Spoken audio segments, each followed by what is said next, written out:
Hey, tonight we're going to travel back to one of the most difficult and defining times in American history. We'll step into the worn-out boots of a Civil War soldier and experience what daily life was really like for the men who fought in the bloodiest conflict ever to take place on American soil. If you're enjoying these stories, I'd really appreciate a like or subscribe. I'm curious where you're listening from, so drop a comment with your location and what time it is there. Now, find a cozy spot, take a slow, deep breath and let your body sink into comfort as we journey back in time together.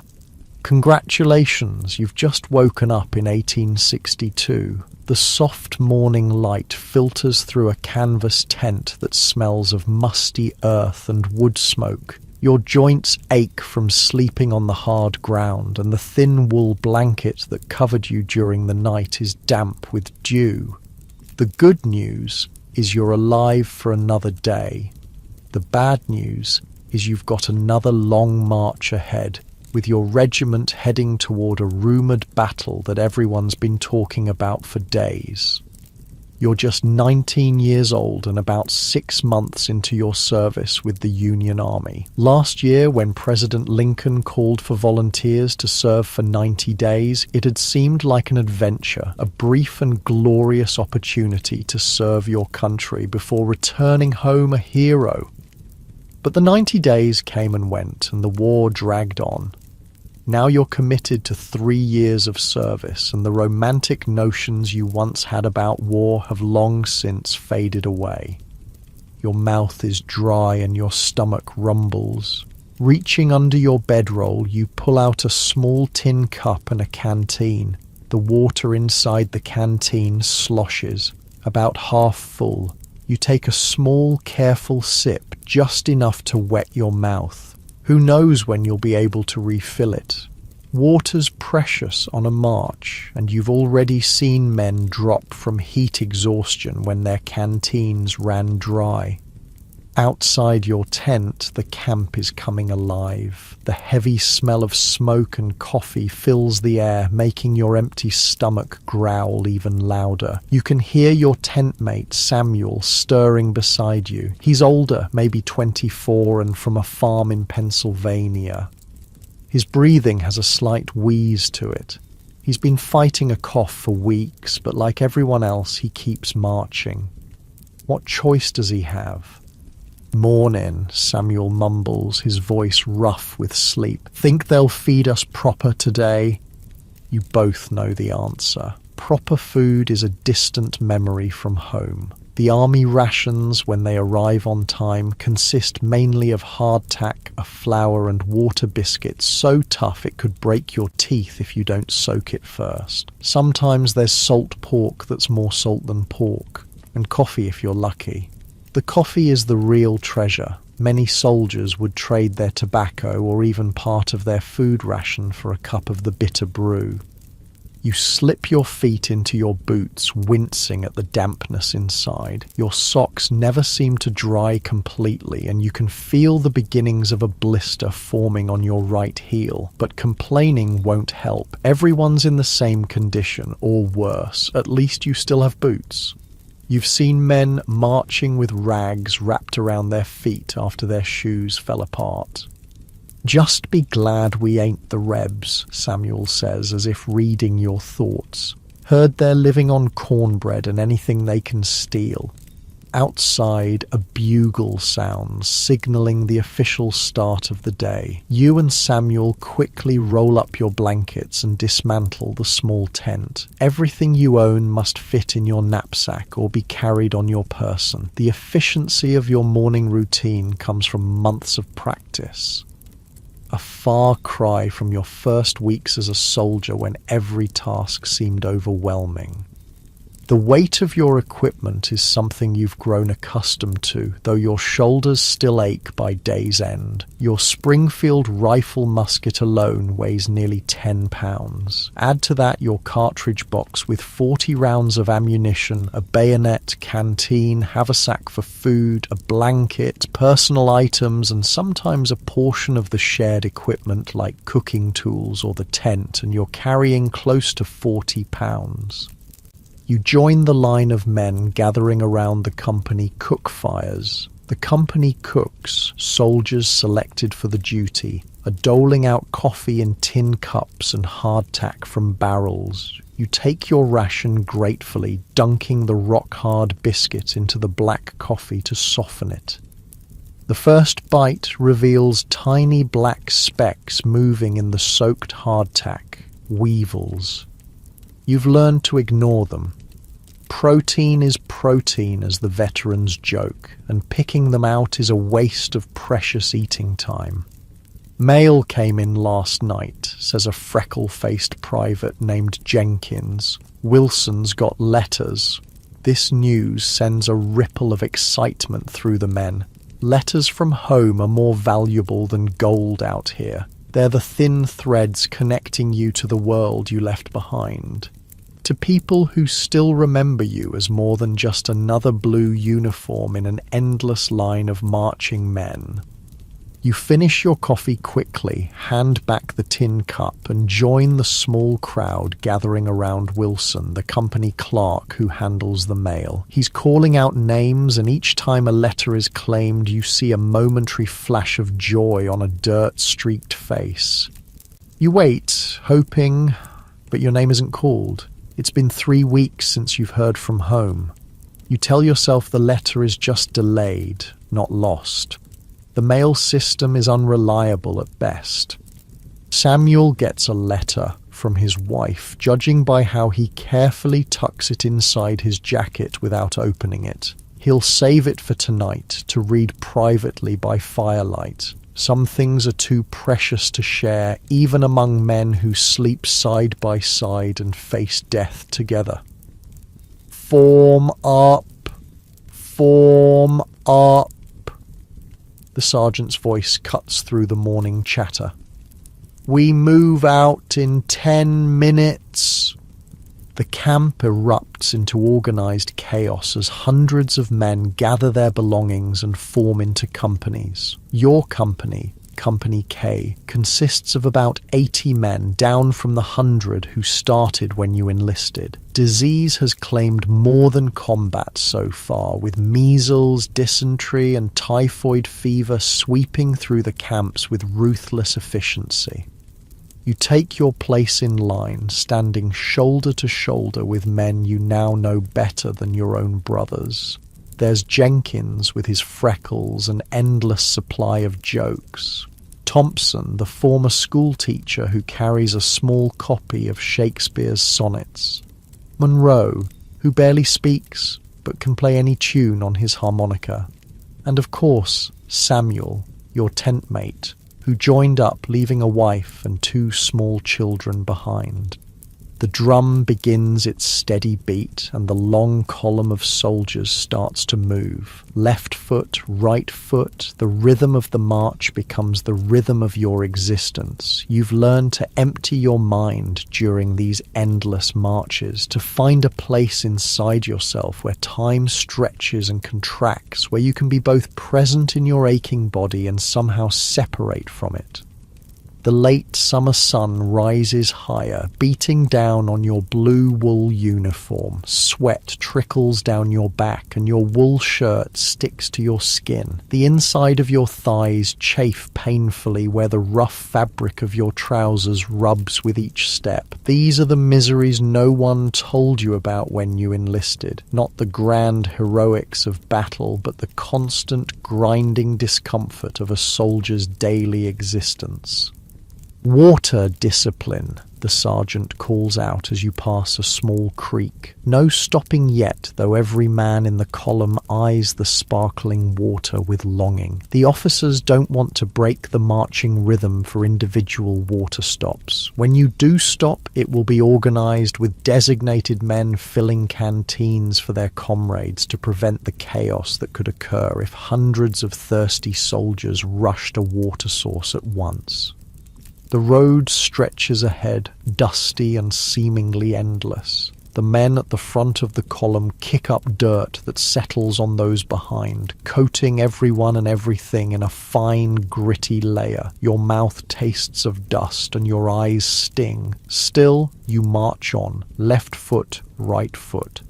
By midday, the column halts for a brief rest. You sink to the ground at the side of the road, grateful for the chance to take the weight off your blistered feet. Samuel sits beside you, finally opening his letter. His face, weathered beyond his years, softens as he reads his wife's words. For a moment, he's not a soldier, but a husband, a father, a man with a life beyond this endless march. She says the corn's coming in good this year, he tells you, a smile breaking through the dust on his face. And little Mary took her first steps. The pride in his voice is palpable, but there's sadness too. A first step is something you can't get back, a moment forever lost to him. You nod, trying to share in his joy while fighting back your own homesickness.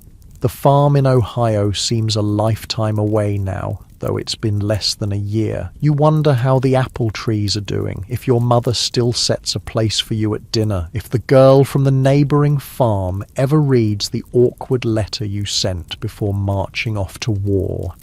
The rest is short, 20 minutes at most, before the drums beat again and the sergeants call for formation. You help Samuel to his feet, noticing how his cough has worsened since morning. He waves off your concern.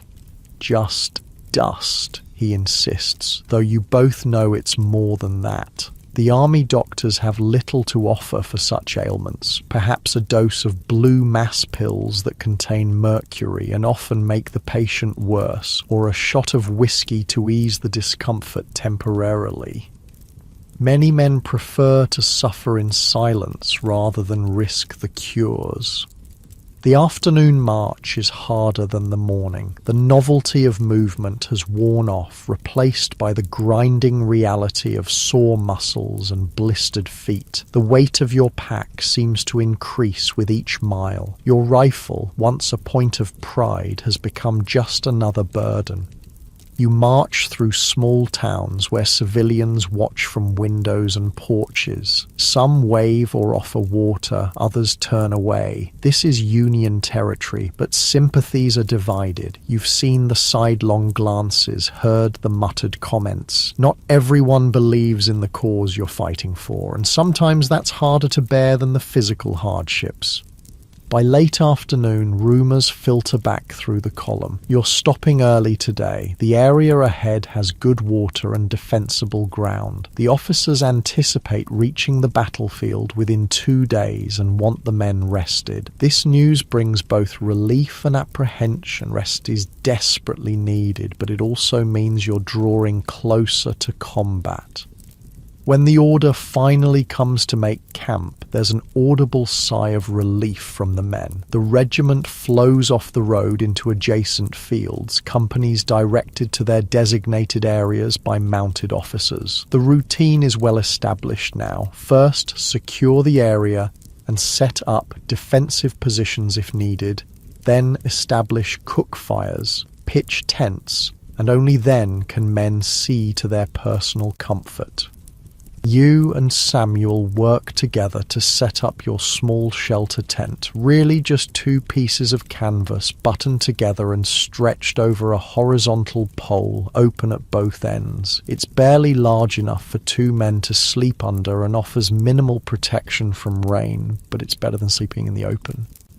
The camp comes alive around you. Fires are built and soon the smell of cooking fills the air. Today there's a surprise. Fresh beef has arrived with the supply wagons. It's a welcome change from salt pork and hardtack. Men line up with their tin plates, faces expectant. The portion you receive is small, tough, and badly cooked, but it's still the best meal you've had in weeks. As evening falls, the mood in the camp shifts. Men gather in small groups, talking quietly, writing letters by firelight or engaging in impromptu entertainment. Thompson recites Shakespeare to an appreciative audience. Monroe plays his harmonica, the mournful notes of Home, Sweet Home, bringing unexpected tears to your eyes. Some men play cards or dice, gambling for trivial stakes, a button, an extra coffee ration, the promise of a future favor. You sit by a small fire with Samuel and Jenkins, listening to the sounds of the camp settling for the night. In the distance, pickets, sentries, watch for any sign of enemy movement, though you're still considered to be in friendly territory. The war feels both imminent and somehow distant in these quiet moments. My pa fought the British in 1812, Jenkins says, poking at the fire with a stick. Said the waiting was always worse than the fighting. Said once the shooting started, you didn't have time to be scared. Samuel nods thoughtfully. My granddaddy told stories about the revolution.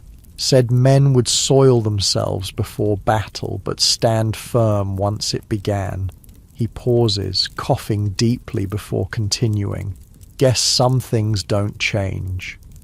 You've experienced this already, the cramping guts and dry mouth as you waited for your first battle to begin, then the strange, detached calm that came once you were in the thick of it. Not bravery exactly, but a narrowing of focus to the immediate tasks. Load, aim, fire. Load, aim, fire. As if your body continued on its own while your mind retreated to some safer place.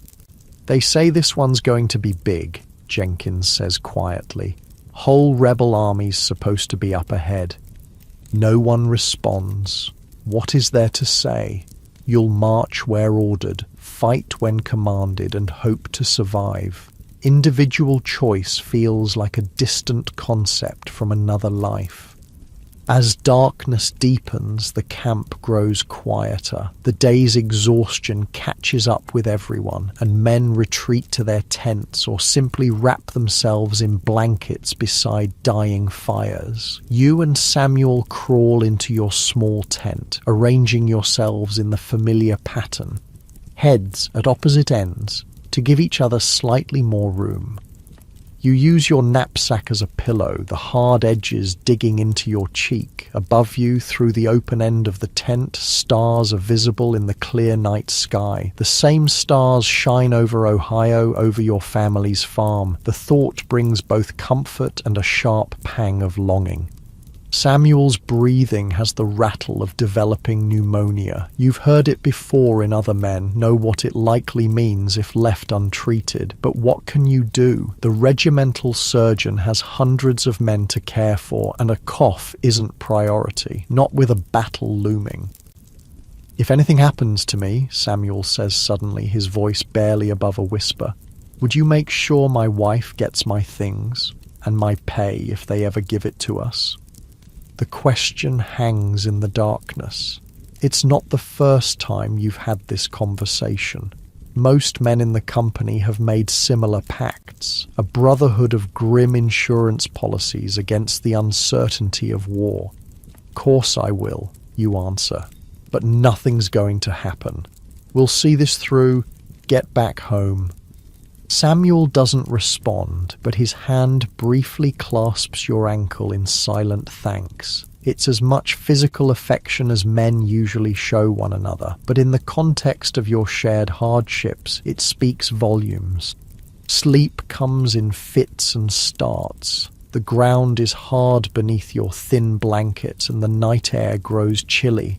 Around you, the camp never fully quiets. Men cough, mutter in their sleep, or rise to answer nature's call. Somewhere nearby, a soldier cries out from a nightmare before being gently hushed by his comrades. No one mocks these nocturnal terrors. You've all had them.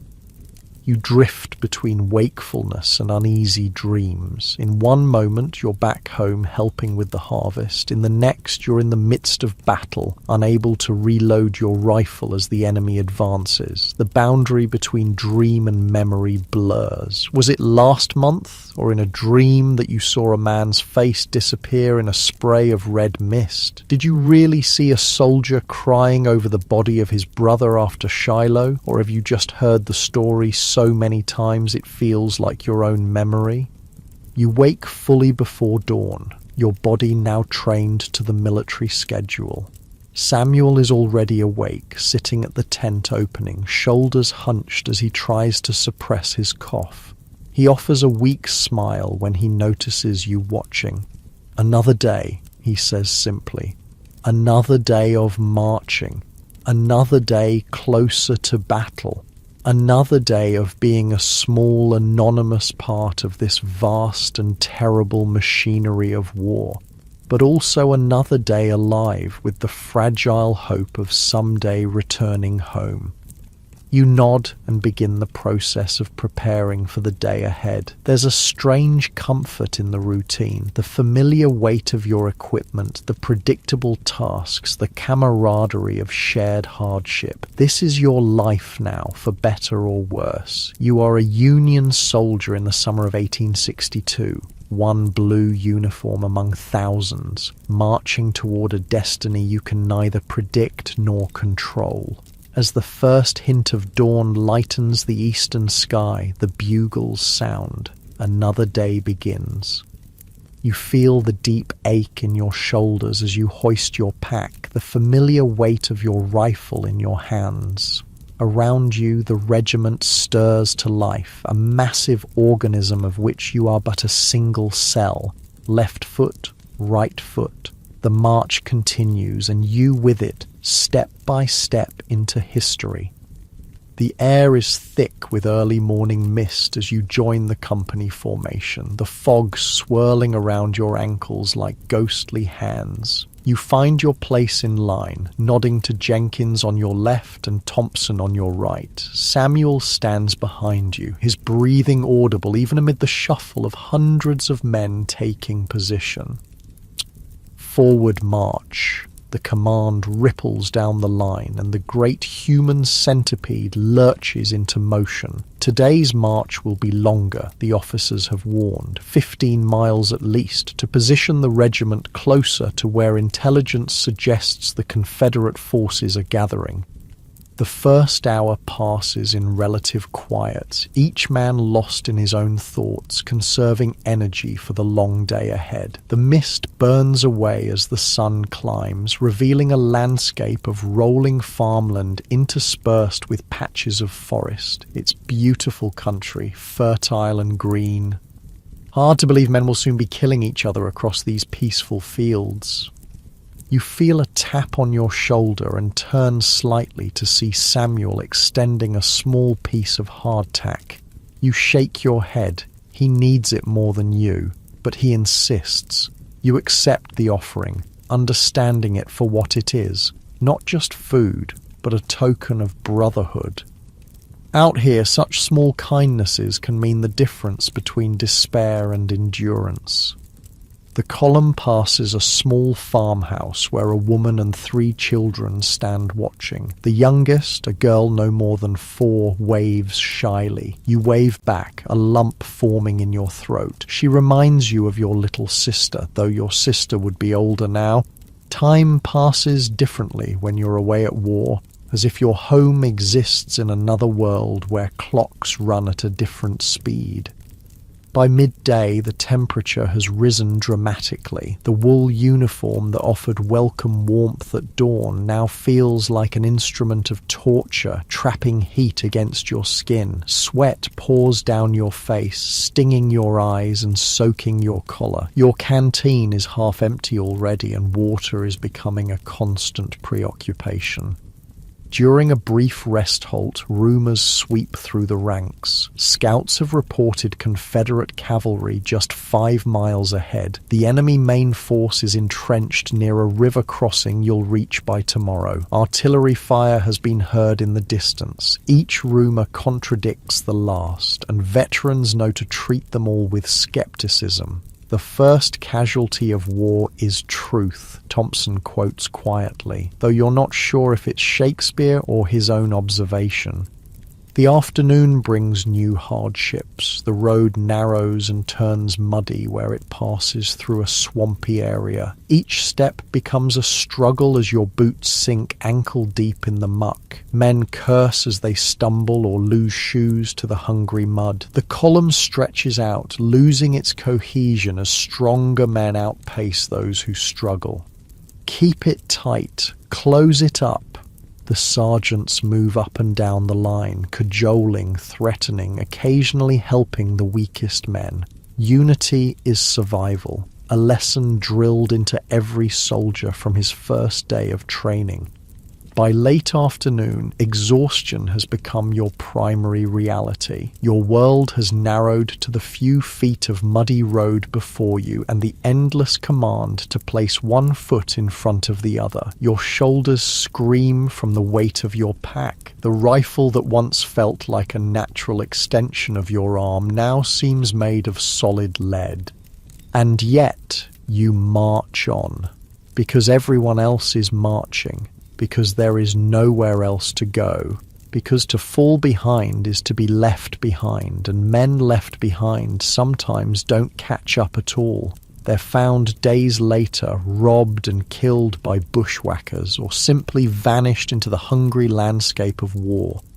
Samuel's cough has worsened with the day's exertion. Each hacking spasm doubles him over, yet somehow he keeps pace. You've offered to carry some of his gear, but pride won't let him accept. Instead, you silently position yourself to catch him if he falls, a contingency neither of you acknowledges aloud. Just as the sun begins to set, casting long shadows across the road, the column comes to an unexpected halt. Word passes back. The scouts have located a Confederate patrol less than a mile ahead. The regiment is deploying into defensive positions for the night, preparing for possible contact by morning. There's a new urgency in the officers' commands as companies are directed off the road into adjacent fields and woodlots. Your company is assigned to picket duty at the edge of a small forest, watching the approach from the north. It means no proper camp tonight, no fires, and heightened vigilance until dawn.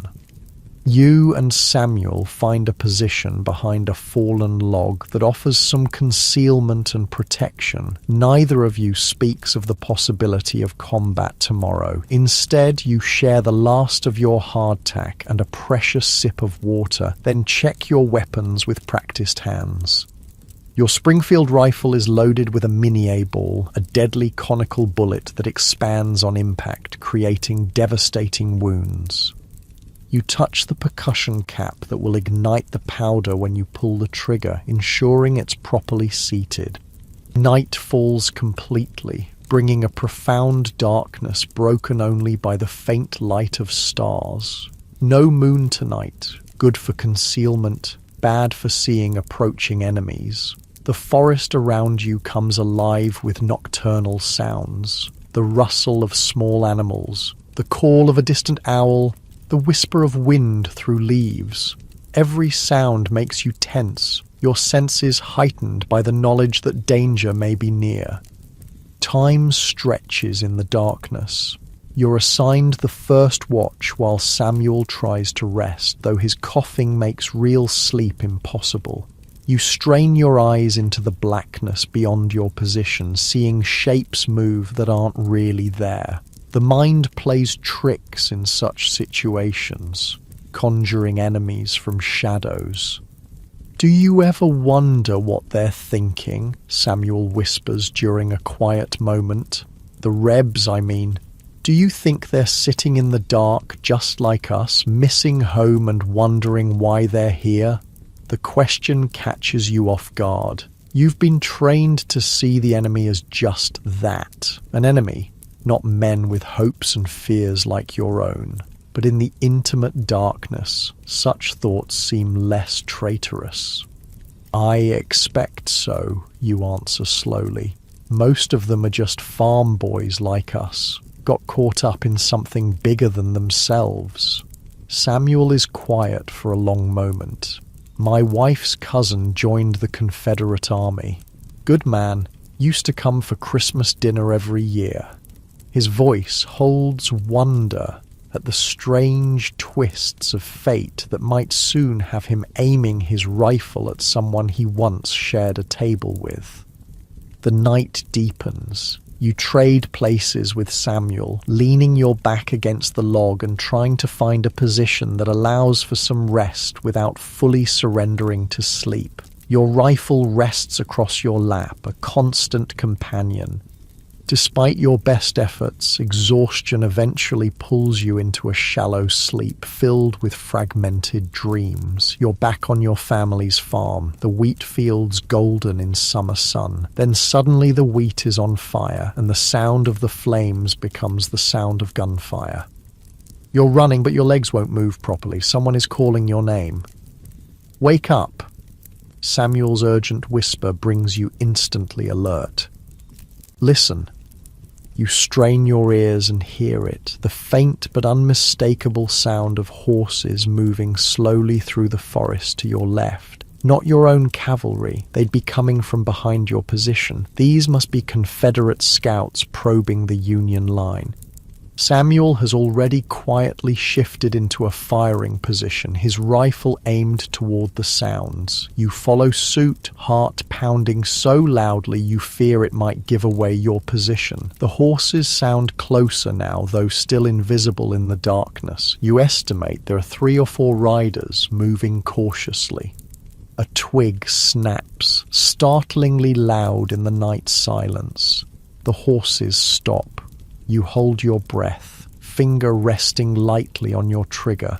One squeeze and you'd announce your position to every Confederate within earshot. Better to let them pass if possible. Report their movement once they're gone. Minutes pass in frozen silence. Then slowly, the sound of hoofbeats resumes, this time moving away from your position. They've chosen a different path. Perhaps sensing the danger without seeing it. You and Samuel exchange a glance of relief in the darkness. By the time dawn begins to lighten the eastern sky, you're fully awake again, every muscle tense with anticipation. The company officer moves quietly along the line of pickets, gathering reports of nighttime observations. You tell him about the Confederate horsemen, and he nods grimly. They're out there all right, he confirms. Main force about 2 miles north. Will likely make contact today. The regiment forms up as the sun rises, not in marching column this time, but in battle formation. Companies arrange themselves by the book, creating a blue line 2 ranks deep that stretches across the open field. Officers on horseback position themselves behind the line, while skirmishers, men selected for their marksmanship and initiative, deploy ahead to make first contact and screen the regiment's advance. Your company forms part of the main line, positioned near the center right of the regiment. You stand shoulder to shoulder with your comrades, close enough to feel Samuel trembling slightly beside you, though whether from illness or nerves you can't tell. Probably both. The order comes to advance. The blue line begins to move forward across the field, maintaining its formation with impressive discipline considering the uneven ground. Each step brings you closer to whatever waits beyond the far tree line. Your mouth is dry, your palms sweaty around the rifle stock. The familiar symptoms of pre-battle fear wash through you, the churning stomach, the need to urinate, the heightened awareness that makes colours seem brighter and sounds sharper. You're not the same frightened boy who faced his first battle months ago. Experience has taught you that fear can be managed, can even sharpen your reactions when the shooting starts. But the fear never goes away completely, not for anyone. The veterans just hide it better. 500 yards from the tree line, the first shot rings out, a Confederate picket firing at the Union skirmishers. Then another shot and another. The skirmishers return fire, small puffs of smoke marking their positions ahead of the main line. The scattered exchange of fire quickly intensifies as more Confederate troops reveal their positions along the edge of the forest. "Steady, boys," the captain calls from behind your company. "Keep moving forward." The regiment advances at a measured pace despite the increasing fire. Men fall here and there as Confederate bullets find their marks, but the line closes around these gaps and continues forward. 400 yards, 300. The fire intensifies. "Company, halt!" The command rings out and the blue line comes to a stop. "Ready?" You raise your rifle to the ready position, your movements automatic after countless drills. "Aim!" You bring the rifle to your shoulder, sighting along the barrel toward the smoke-shrouded tree line where muzzle flashes reveal enemy positions. Fire! The regiment's first volley crashes out in a thunderous roar, hundreds of rifles firing almost as one. The recoil punches into your shoulder and acrid smoke envelops the line. Through the haze, you can see your bullets striking the trees and ground around the Confederate positions, with some finding human targets. Rebel soldiers fall, but others continue firing. Load! Your hands move through the familiar motions. Tear open a paper cartridge with your teeth, pour powder down the barrel, ram the Minié ball home, place a percussion cap on the nipple. The process takes about 30 seconds for an experienced soldier, time during which you're vulnerable to enemy fire. "Ready! Aim! Fire!" Another volley, another cloud of smoke. The air is now thick with it, obscuring your view of the battlefield. The noise is deafening, not just the crash of hundreds of rifles, but the whine of bullets passing nearby, the shouts of officers, the screams of the wounded. All around you, men are loading and firing in a deadly rhythm. To your right, Jenkins falls suddenly, a red stain spreading across his blue jacket. There's no time to help him. The line has already closed to fill his place, and the next command to fire is coming. This is the terrible arithmetic of battle. One man falls, the line contracts, the firing continues. Samuel still stands beside you, his face pale but determined as he reloads his rifle. He meets your eyes briefly during a pause in the firing, and something unspoken passes between you, an acknowledgement that you're both still alive, at least for now. The battle unfolds in a series of smoky tableaus, moments of intense clarity punctuating the chaos, the Confederate line attempting a flanking movement to your left, only to be met by a Union cavalry charge, a rebel officer on a white horse raising his sword to rally his men before disappearing in a hail of bullets. The regimental flag falling as its bearer is hit, then instantly raised again by another soldier. Time loses all meaning in the midst of combat. It might be minutes or hours that you've been standing in this field, loading and firing your rifle until the barrel becomes too hot to touch. Your world has narrowed to the most basic elements of survival, the mechanical actions of reloading, the strain to see targets through the smoke, the constant awareness of the men to either side. A new sound cuts through the din of battle, the distinctive boom of artillery. Confederate cannon have opened fire from a position to the north, sending shells screaming toward the Union line. The first rounds fall short, throwing up geysers of dirt and stone. But the rebel gunners are finding their range, each shell landing closer to your position. Down, someone shouts as a shell lands 20 yards ahead of your company. You drop instinctively, feeling the concussion of the explosion as dirt and fragments rain down. When you rise, there's a gap in the line where 3 men had been standing seconds before. The artillery changes the complexion of the battle. The Union line begins to waver under the combined pressure of Confederate infantry fire and the devastating artillery barrage. Men look to their officers, seeking guidance or reassurance, but the smoke makes it difficult to see more than a few yards in any direction. Fall back! The order finally comes, passed along the line by officers and sergeants. Fall back to the tree line, orderly withdrawal. Retreat is perhaps the most dangerous moment in battle. To turn your back on the enemy, to break the cohesion of the line. These actions invite disaster if not executed with discipline. Your company begins to withdraw, walking backward while continuing to fire, providing cover for each other. You help Samuel, who stumbles as a shell explodes nearby, nearly knocking him off his feet. His face is grey with exhaustion and illness, but he keeps moving, keeps fighting. Together you make it to the relative shelter of the forest edge, where the regiment begins to reform its line among the trees. The battle continues until dusk, a stalemate of attack and counterattack across the contested field. By nightfall, both sides withdraw to lick their wounds and prepare for the next day's fighting. The cost has been high. Your company alone has lost 12 men killed or wounded, including Jenkins and Thompson.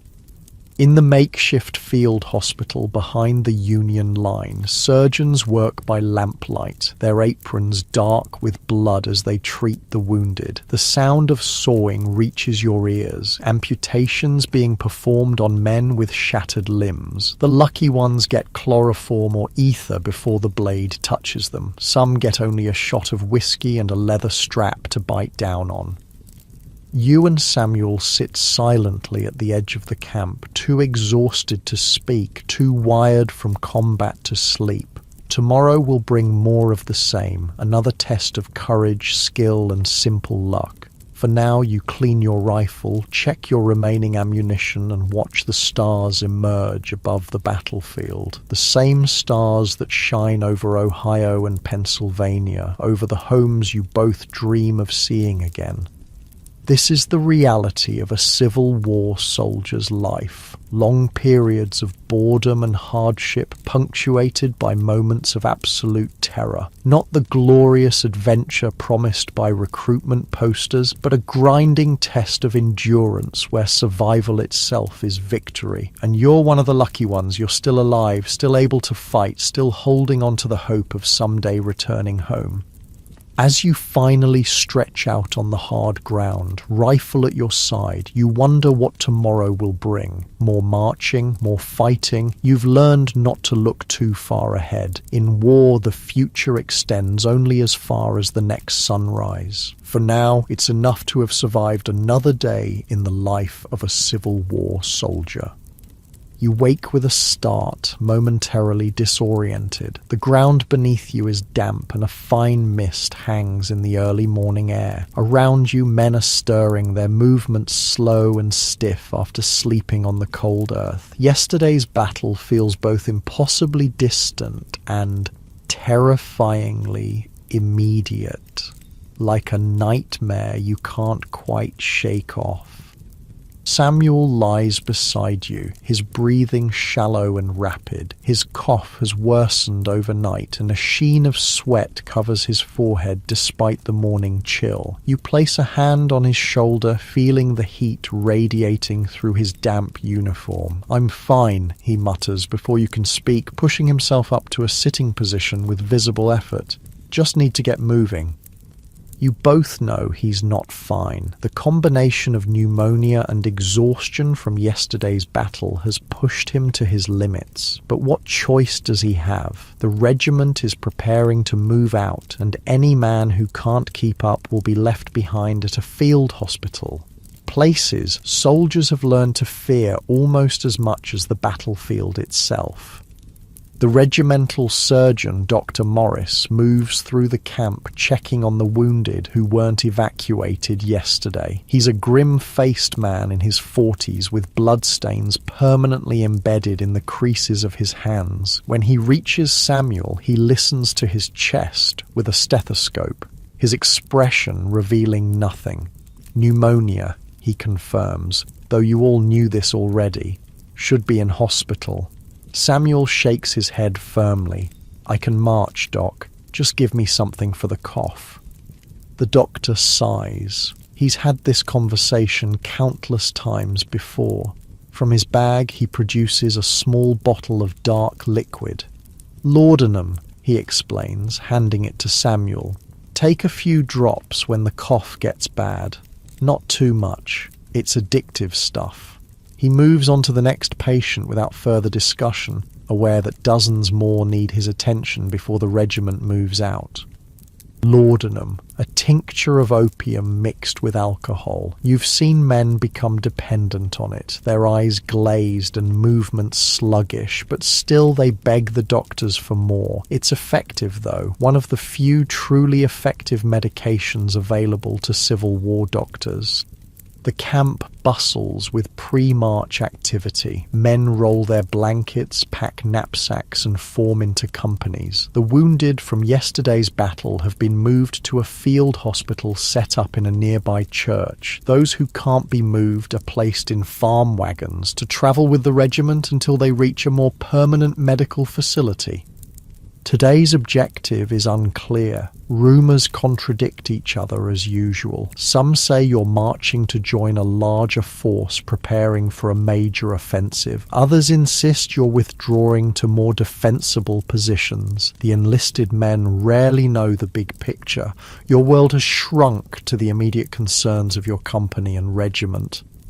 Breakfast is coffee and hardtack again. The biscuit's so hard you need to soak it in your coffee to make it edible. The coffee itself is a precious commodity. Many men would rather go without food than miss their morning cup. It's one of the small comforts that makes the hardships bearable. As you eat, you take stock of your company. The losses from yesterday are evident in the gaps in the ranks. Jenkins is gone, likely dead, though you never saw what happened to him after he fell. Thompson is in the field hospital with a bullet wound to his shoulder. He might survive if infection doesn't set in. Monroe sits nearby, quietly playing his harmonica, the mournful tune at odds with the bustling camp around him. Mail call before we move out, announces Wilson, the company clerk. A cheer goes up from the men. Mail is the closest thing to home any of you have out here. This time your name is called. The letter is from your mother, dated 3 weeks ago. You tuck it inside your jacket to read later, saving it like a precious gift to be unwrapped at the right moment. Samuel gets nothing this time, but he doesn't seem to notice, his attention focused on simply remaining upright. The regiment forms up, companies falling into their assigned places in the column. Your captain, a young West Point graduate named Harrington, walks the line inspecting his men. He pauses briefly before Samuel, noting his flushed face and laboured breathing. "Private Matthews, are you fit to march?" he asks, his voice neutral. Samuel straightens as much as he can. "Yes, sir." The captain holds his gaze for a moment longer, then nods once. "Stay toward the rear of the company. If you fall behind, report to the surgeon's wagon. It's as much accommodation as can be expected in these circumstances." The drums begin their familiar beat, and the column lurches into motion. Today's march is slower, more deliberate than yesterday's. The battle has changed the regiment's mood. Gone is the nervous anticipation, replaced by a somber awareness of what likely awaits at the day's end. The landscape you pass through bears the scars of war. Fences have been torn down to provide firewood for countless campfires. Fields that should be heavy with crops lie untended, their owners fled or pressed into military service. Occasionally you pass farmhouses where hollow-eyed women and children watch silently as the blue column snakes past their property.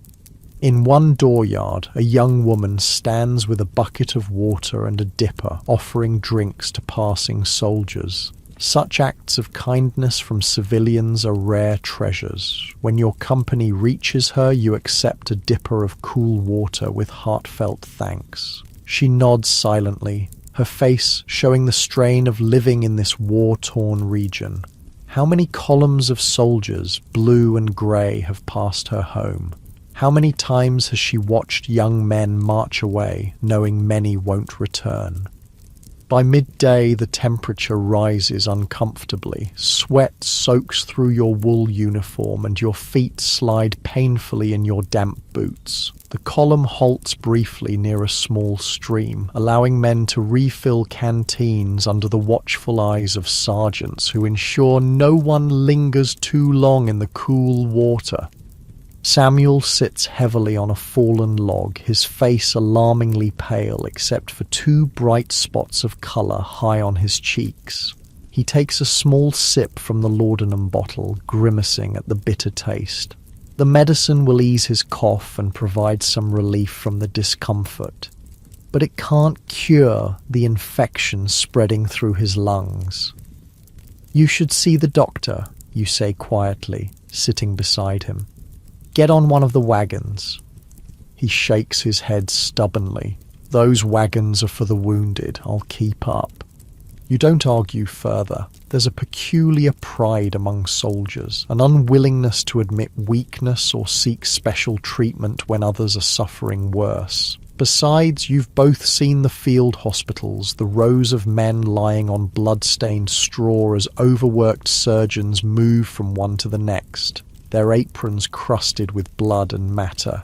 The mortality rate in those places is frightening, not just from wounds, but from the diseases that spread like wildfire among the weakened patients. The drums call you back to formation, and the march continues. The afternoon stretches endlessly, the monotony broken only by occasional rumours passing up and down the line. Confederate forces are rumoured to be regrouping north of your position. Artillery fire has been heard in the distance. A Union victory has been reported in the Western Theatre. Each piece of news is received with the same weary skepticism. You'll believe it when you see it.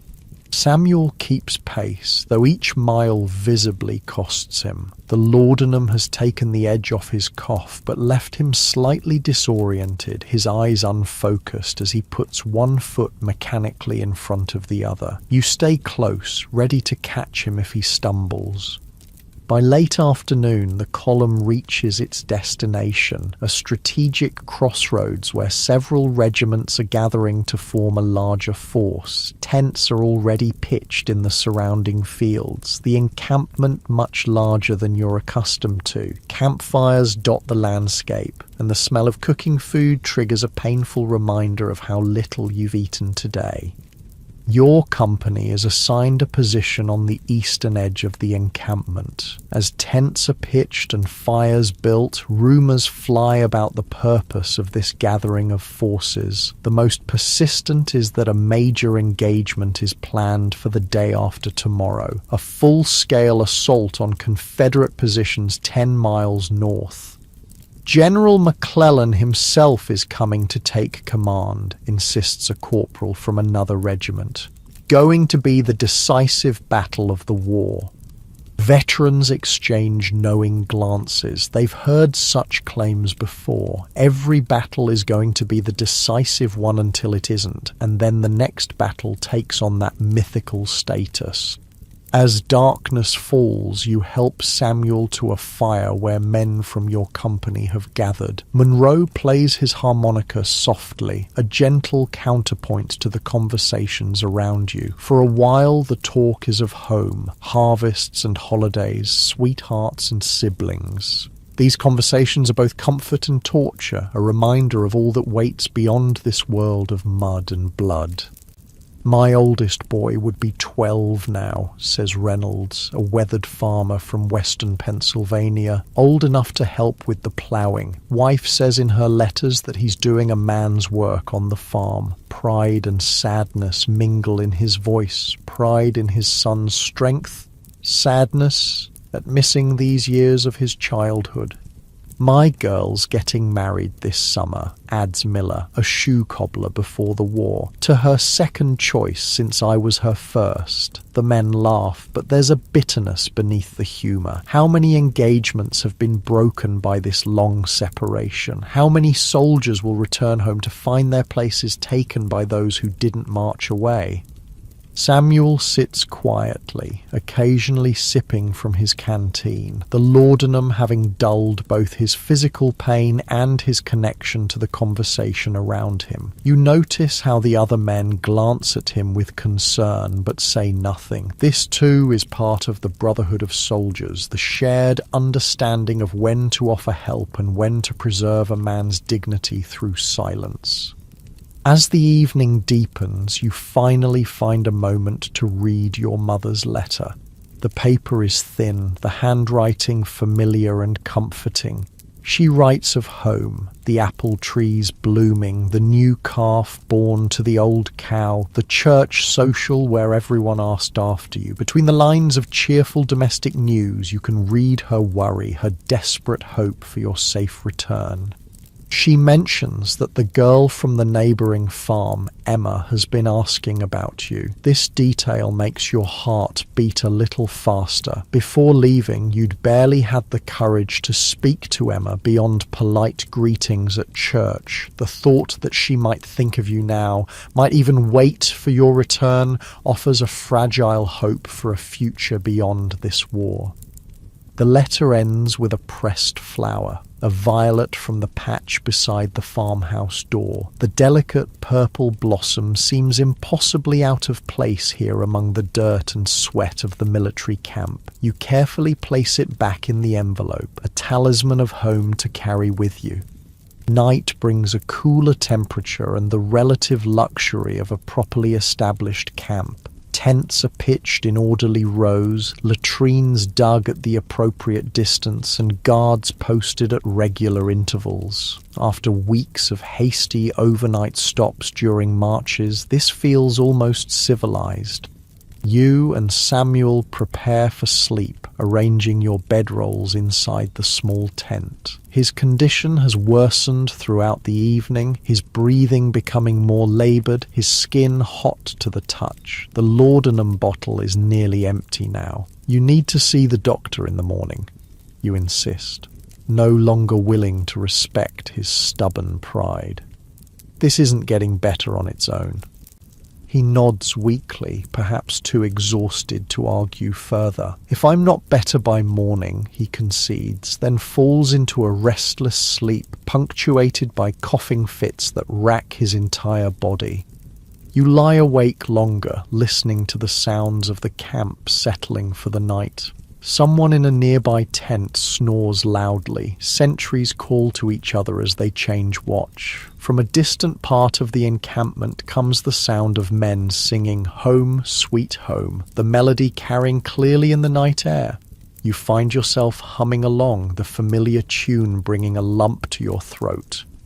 Sleep comes eventually, though it's light and broken. Your dreams are a confused mixture of home and war. You're ploughing the north field on your family's farm, but the furrows fill with blood behind you. You're sitting in church beside Emma, but the hymns become screams of wounded men. You're watching Samuel cough blood into a handkerchief that transforms into a Confederate flag. You wake before dawn to find Samuel's condition dramatically worsened. His breathing is shallow and rapid, his face flushed with fever, his nightshirt soaked with sweat. When you touch his shoulder, his eyes open, but they're glazed and unfocused. "Sarah?" he mumbles, clearly delirious. "Is that you?" Sarah, his wife's name. Your stomach clenches with fear. "This is bad, very bad." "It's me," you say gently. "I'm going to get the doctor." You hurry through the pre-dawn darkness to the surgeon's tent, praying that Dr. Morris hasn't been called elsewhere. To your relief, he's there, already awake and preparing his instruments for the day ahead. When you explain Samuel's condition, he nods grimly and follows you back to your tent. The examination is brief but thorough. Dr. Morris listens to Samuel's chest, feels his pulse, and checks his temperature. His expression tells you everything before he speaks. "Pneumonia, advanced stage," he confirms. He needs to be evacuated to a general hospital immediately. Within the hour, Samuel is loaded onto an ambulance wagon along with several other seriously ill soldiers. The two-wheeled vehicle is designed to transport wounded men as gently as possible over rough terrain, but it still looks painfully inadequate for the journey ahead. "I'll write to Sarah," you promise as they prepare to depart. "Let her know where you're being sent." Samuel nods weakly, momentarily lucid. "My things," he manages. "If I don't—" "You will," you interrupt firmly. "You'll be back with the company before you know it." Both of you understand this for the well-intentioned lie it is. Pneumonia kills more soldiers than bullets do, and Samuel's case is severe. The ambulance wagon pulls away, joining a small convoy headed for the nearest large town where a proper hospital has been established. You watch until it disappears from view, wondering if you'll ever see your friend again. There's little time to dwell on Samuel's departure. The regiment is preparing for a reconnaissance mission, and your company is selected to participate. After a hasty breakfast, you form up with 30 other men under the command of Lieutenant Parker, a nervous young officer recently promoted from the ranks. The mission is straightforward but dangerous. Advance 3 miles toward the reported Confederate positions, observe their strength and disposition, and return with the information. No engagement unless absolutely necessary. Speed and stealth are essential. Your company moves out in skirmish formation, each man about 5 yards from the next, creating a wide but thin line that can respond quickly to enemy contact. The morning mist provides some concealment as you advance through woods and across small clearings, every sense alert for signs of Confederate pickets or patrols. The absence of Samuel beside you feels like a physical wound. You've grown so accustomed to his presence, his quiet strength, his dry observations, his steadfast reliability, that operating without him leaves you off balance. The new man assigned to your position in the skirmish line, a fresh-faced recruit named Davis who can't be more than 17, seems painfully young and inexperienced by comparison. "Stay close to me," you tell him quietly as you move through a patch of dense undergrowth. "Watch what I do." He nods gratefully, clutching his rifle with white-knuckled hands. You remember being that terrified once, though it seems a lifetime ago now. War ages a man quickly, those who survive anyway. The skirmish line advances cautiously for nearly 2 hours, encountering no resistance. Lieutenant Parker begins to grow confident, perhaps too confident. He pushes the line forward at a faster pace, eager to reach a ridge that should provide a good vantage point of the valley beyond where Confederate forces are rumored to be concentrating. You feel increasingly uneasy as you approach the ridge. It's too quiet, the woods too still, even the birds have fallen silent. Beside you, young Davis senses it too, his movements becoming hesitant. "Lieutenant," you call softly, trying to catch Parker's attention. Something's not right.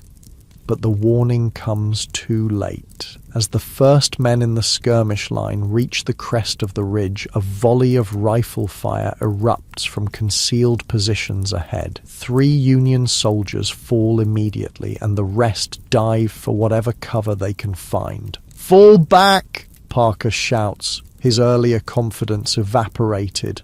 "Fall back to the tree line!"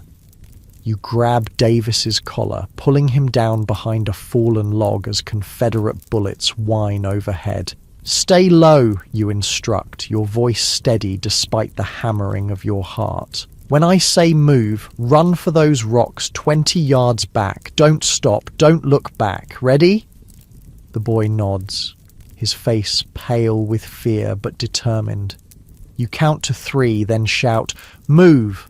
and both of you sprint for the rocks as covering fire from your comrades keeps the Confederate rifles momentarily at bay.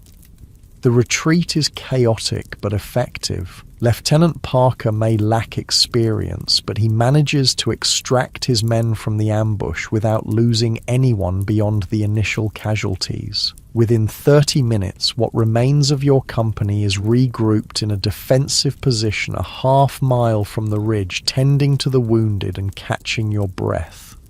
3 dead, 5 wounded, a costly reconnaissance. Yet the mission has achieved its purpose. You've confirmed the presence of Confederate forces on the ridge, information that will be valuable to the regimental commanders planning the larger engagement to come. As stretcher bearers arrive to evacuate the wounded, you find yourself assigned to help carry a man with a bullet wound to his thigh. The work is grueling, the stretcher is heavy, the ground uneven, and the wounded man groans with every jolt despite your best efforts to move smoothly. By the time you reach the field hospital, your shoulders and arms burn with exhaustion. The hospital itself is a disturbing scene of organized chaos. Tents have been set up in a clearing, with operating tables positioned under the largest one. Surgeons in blood-spattered aprons move from patient to patient, making quick assessments. Those who can wait, those who need immediate attention, those beyond help. You've delivered your wounded comrade and are about to leave when a harried-looking nurse intercepts you. "You're with the 118th, aren't you?" she asks, wiping bloody hands on her already stained apron. "There's a man asking for you, or someone from your company." Your heart leaps with an impossible hope. Could Samuel have somehow ended up here instead of the General Hospital? But the nurse leads you to a different tent where wounded men lie on straw pallets laid directly on the ground. The man she points to is Thompson, the schoolteacher from your company who was wounded in yesterday's battle. His face lights with recognition when he sees you. The bullet wound to his shoulder has been treated, but infection has clearly set in. His skin has the waxy pallor that you've learned to recognize as a dangerous sign. "Thought I might not see a familiar face before." He doesn't finish the sentence, but he doesn't need to. You both know what the infection means if it continues to spread. You sit beside him, offering your canteen. "You'll be back with the company by harvest time," you say, repeating the same well-intentioned lie you told Samuel earlier. "Giving us Shakespeare lessons around the campfire." Thompson smiles weakly. "Poor players that strut and fret their hour upon the stage," he quotes softly, "and then are heard no more." You stay with him until he drifts into a fitful sleep, then make your way back to the company's position. The reconnaissance mission has exhausted you physically, and the visits to the hospital, first with the wounded man, then with Thompson, have drained you emotionally. All you want is food and rest, but there's no guarantee of either. The remainder of the day passes in a blur of activity. The regiment prepares for tomorrow's planned assault, cleaning weapons, distributing ammunition, and receiving detailed instructions from officers who study maps and reports with grave expressions. The information from your morning reconnaissance has apparently confirmed the commander's plans. The attack will proceed as scheduled. As night falls, you find yourself sitting alone by a small fire, the absence of Samuel more acute than ever. Around you, other men engage in the usual pre-battle rituals. Some write letters home, just in case. Others clean their weapons obsessively, as if the perfect functioning of their rifle might be the difference between life and death tomorrow. A few pray quietly, fingering rosary beads or well-worn Bibles. Young Davis approaches hesitantly, hovering at the edge of the firelight until you notice him and gesture for him to sit. He's been assigned as your new tent mate, stepping into the space left by Samuel's departure. "Do you think it'll be bad tomorrow?" he asks, his voice barely above a whisper. "The fighting, I mean." You consider how to answer. The boy deserves honesty, but not cruelty. "It won't be easy," you say finally, "but stay close to the veterans, do what they do, and you'll have a better chance." He nods, absorbing this. Then, after a moment, "I've never killed anyone before." The simple statement hangs in the air between you. You remember your own first battle, the strange disconnect between training to kill and actually doing it. The way time seemed to slow when you saw through your rifle's sights a Confederate soldier no older than yourself. His face visible for just an instant before you pulled the trigger. "When it happens," you say carefully, "you won't have time to think about it. You'll just act. The thinking comes later." Davis seems to accept this, though his expression remains troubled. He's at the beginning of a journey you're already well into, the transformation from civilian to soldier, with all the moral complexity that entails. As the camp quiets for the night, you lie in your tent listening to Davis's even breathing. He's fallen asleep with the exhaustion of youth, despite the danger that awaits tomorrow. You envy him that ability, even as you worry for his survival.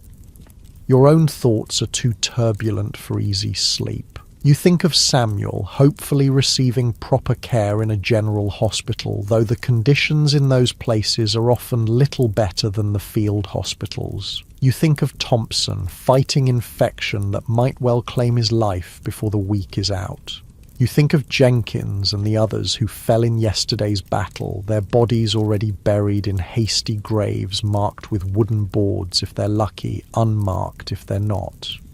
And you think of home, the farm in Ohio, your parents and siblings, the possibility of Emma waiting. It seems impossibly distant now, a dream from another life. Tomorrow's battle could end your chance of ever seeing it again, or it could be just another day in this seemingly endless war. One more test of endurance and luck to survive before the next challenge arises. Eventually, exhaustion overcomes even these racing thoughts and you slip into sleep. Your last conscious awareness is of clutching the letter from home, still in your pocket like a talisman against the dangers that tomorrow will bring. The dawn arrives with a thin, watery light filtering through a layer of fog that clings to the ground like a burial shroud. You wake instantly, your body trained by months of military routine to transition from sleep to full alertness without the luxury of gradual awakening. Beside you, Davis still sleeps, his young face relaxed and vulnerable in a way it never is during waking hours. Today is the day of the planned assault. The knowledge sits in your stomach like a lead weight, making the hardtack and coffee breakfast even less appetizing than usual. Around the camp, men prepare with quiet efficiency, checking weapons, securing equipment, exchanging few words. Veterans know that talking too much before battle only feeds the fear. Better to focus on tangible tasks and keep the mind occupied. You wake Davis with a gentle shake. "Time to get ready," you tell him, keeping your voice matter-of-fact to help calm his obvious nervousness. "Check your ammunition and make sure your canteen is full." The boy nods, fumbling slightly as he begins his preparations. You notice his hands trembling as he counts his percussion caps, but you pretend not to see. Everyone handles pre-battle nerves differently, and drawing attention to his fear would only make it worse. By 7 o'clock, the regiment has formed up in battle order. The fog is beginning to lift, revealing a landscape of rolling farmland interspersed with patches of woodland. Somewhere beyond that peaceful scene, Confederate forces wait in prepared positions. The ridge where your reconnaissance patrol encountered resistance yesterday is clearly visible about a mile distant, likely just the first of several defensive lines you'll need to overcome. Captain Harrington moves along the company line, his face composed but serious. Unlike some officers who lead from the rear, Harrington always positions himself at the front of his men during an advance. It's earned him their respect, though many wonder privately how long such a practice can continue before the statistical inevitability of a bullet finds him. "Men of Company K," he says, his voice carrying clearly in the morning stillness. "Today we advance against a determined enemy. Remember your training. Stay in formation. Support each other. The 118th has never failed in its duty, and we will not start today." It's a simple speech, free of the flowery patriotism that marked the early days of the war. 2 years of bloody conflict have stripped away such rhetoric, leaving only the essential truth. Your survival depends on the men beside you, and theirs on you. The regimental colonel rides up, accompanied by his staff. Unlike Harrington, Colonel Jennings is a political appointee with limited military experience, though he's learned quickly under fire. He confers briefly with the company commanders, then takes position at the head of the regiment. "Forward, march!" The order passes down the line, and the regiment begins to advance across the open ground toward the distant ridge. Other regiments move on your flanks, part of a coordinated assault involving thousands of men across a mile-wide front. In the distance, Union artillery opens fire, sending shells arching over your heads toward the Confederate positions. The initial advance is almost peaceful. If you could ignore the artillery fire and your destination, it might be just another march across pleasant countryside. Men step carefully through a wheat field, trying not to trample the nearly mature grain more than necessary. A farmer's livelihood, you think fleetingly, about to be destroyed by the machinery of war. Davis walks beside you, his steps matching yours, his young face set in an expression of forced calm. You notice he's positioned himself slightly behind you, using your body as a shield and guide. It's a natural instinct for new soldiers to align themselves with veterans this way. "Keep your eyes forward," you advise quietly.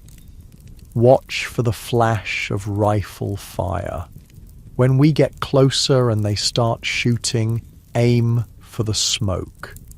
He nods jerkily, his Adam's apple bobbing as he swallows hard. His rifle is gripped so tightly his knuckles show white, but at least he's moving forward, putting one foot in front of the other. Some new recruits freeze completely their first time under fire. The peaceful advance ends abruptly as you cross the halfway point to the ridge. Confederate artillery, previously focused on counter-battery fire against the Union guns, now turns its attention to the advancing infantry. The first shells fall short, exploding harmlessly several hundred yards ahead, but the Confederate gunners are finding their range quickly. "Close it up!" Captain Harrington shouts as men instinctively begin to spread out. "Maintain formation!" This is perhaps the hardest discipline of all, to continue advancing in an orderly line when every instinct screams to scatter, to seek cover, to make yourself a smaller target. But experience has proven that a disciplined formation is more effective both offensively and defensively than a disorganized mob. A shell explodes 50 yards to your right, sending dirt and shrapnel flying. Men scream, some falling, others staggering but continuing forward. The formation wavers but holds, closing ranks around the gaps where soldiers have fallen. Davis flinches violently at the explosion, nearly dropping his rifle. "Steady," you tell him, your own voice surprisingly calm despite the hammering of your heart. "Just keep moving." Another shell, closer this time. The concussion feels like a physical blow, momentarily deafening you. Something hot stings your cheek, a tiny fragment of shrapnel that draws blood but causes no serious damage. You wipe it away without breaking stride. The regiment reaches the foot of the ridge, and now the real test begins. Confederate infantry, well protected in rifle pits and behind makeshift breastworks of fallen trees and rocks, open fire. The hillside erupts with hundreds of muzzle flashes, and the air fills with the distinctive hum of minié balls passing overhead or thudding into the ground around you. "Company, halt!" Harrington's voice cuts through the din. "First rank, kneel, ready." You drop to one knee, bringing your rifle to the ready position. Behind you, Davis and the other men in the second rank remain standing. "Aim!" You sight along your rifle barrel toward the flashes of Confederate fire, picking out what appears to be a grey-clad figure partially visible behind a fallen log. "Fire!" The company's volley crashes out, the recoil punching into your shoulder. Through the cloud of powder smoke, you can't tell if your target was hit, but there's no time to dwell on it. Already you're reaching for your cartridge box, beginning the practiced sequence of reloading. "Second rank, fire!" Behind you, Davis and the others discharge their weapons. You hear him cough as the acrid smoke envelops both of you, but he's already reloading, his movements mechanical, driven by drill and necessity rather than conscious thought. The regiment settles into the rhythm of battle. First rank fires while second rank reloads, then second rank fires while first reloads. It's a cycle designed to maintain continuous fire on the enemy position, preventing them from taking careful aim during the vulnerable reloading process. But the Confederate position is strong, their fire disciplined and accurate. Men fall around you with increasing frequency as the minutes stretch into a quarter hour, then a half hour of continuous exchange. The regiment has advanced no further than the foot of the ridge, pinned down by the devastating fire from above. Colonel Jennings rides along the regiment's position, miraculously untouched, despite being an obvious target on horseback. "Fix bayonets!" he shouts. "Prepare to charge!" A collective tension ripples through the ranks. The bayonet charge, a tactic from an earlier era of warfare rendered increasingly obsolete by the improved range and accuracy of rifled muskets, yet still employed when firepower alone cannot dislodge an entrenched enemy. It will be costly, very costly, but there seems no alternative if the position is to be taken. You affix your bayonet with practiced movements, the 17-inch blade transforming your rifle into a deadly spear. Beside you, Davis fumbles with his bayonet, his hands shaking so badly he can barely attach it to his rifle barrel. Without a word, you reach over and help him secure it, meeting his terrified eyes with what you hope is a reassuring nod. "Regiment!" Colonel Jennings's voice carries over the din of battle. "Charge bayonets!" You rise to your feet, bringing your rifle to the prescribed position for the charge, bayonet at chest level, slightly angled upward. Forward, the regiment surges up the slope, no longer firing but moving as quickly as possible to close the distance to the Confederate line. The enemy fire intensifies, seemingly impossible but true, as every Confederate rifle focuses on the advancing blue wave. Men fall with every step, some crying out, others dropping silently, but the formation continues forward, closing ranks, maintaining the momentum of the charge. You're running now, breathing hard, aware of Davis still beside you, though you dare not take your eyes from the objective ahead. The world narrows to a tunnel of pure sensation, the pounding of your heart, the burning in your lungs, the weight of the rifle in your hands. Fear is present but distant, overwhelmed by the body's focus on immediate survival and the mind's retreat from the horror unfolding around you. 20 yards from the Confederate line, their fire begins to slacken as some defenders break and run rather than face the wall of bayonets advancing toward them. Others stand firm, firing one last desperate volley before dropping their rifles to draw pistols or their own bayonets for the imminent hand-to-hand combat.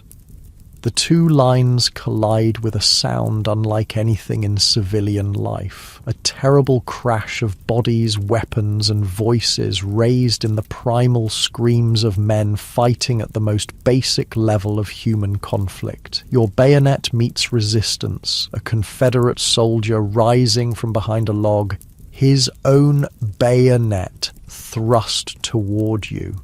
You parry instinctively, driving your blade into his shoulder rather than his chest.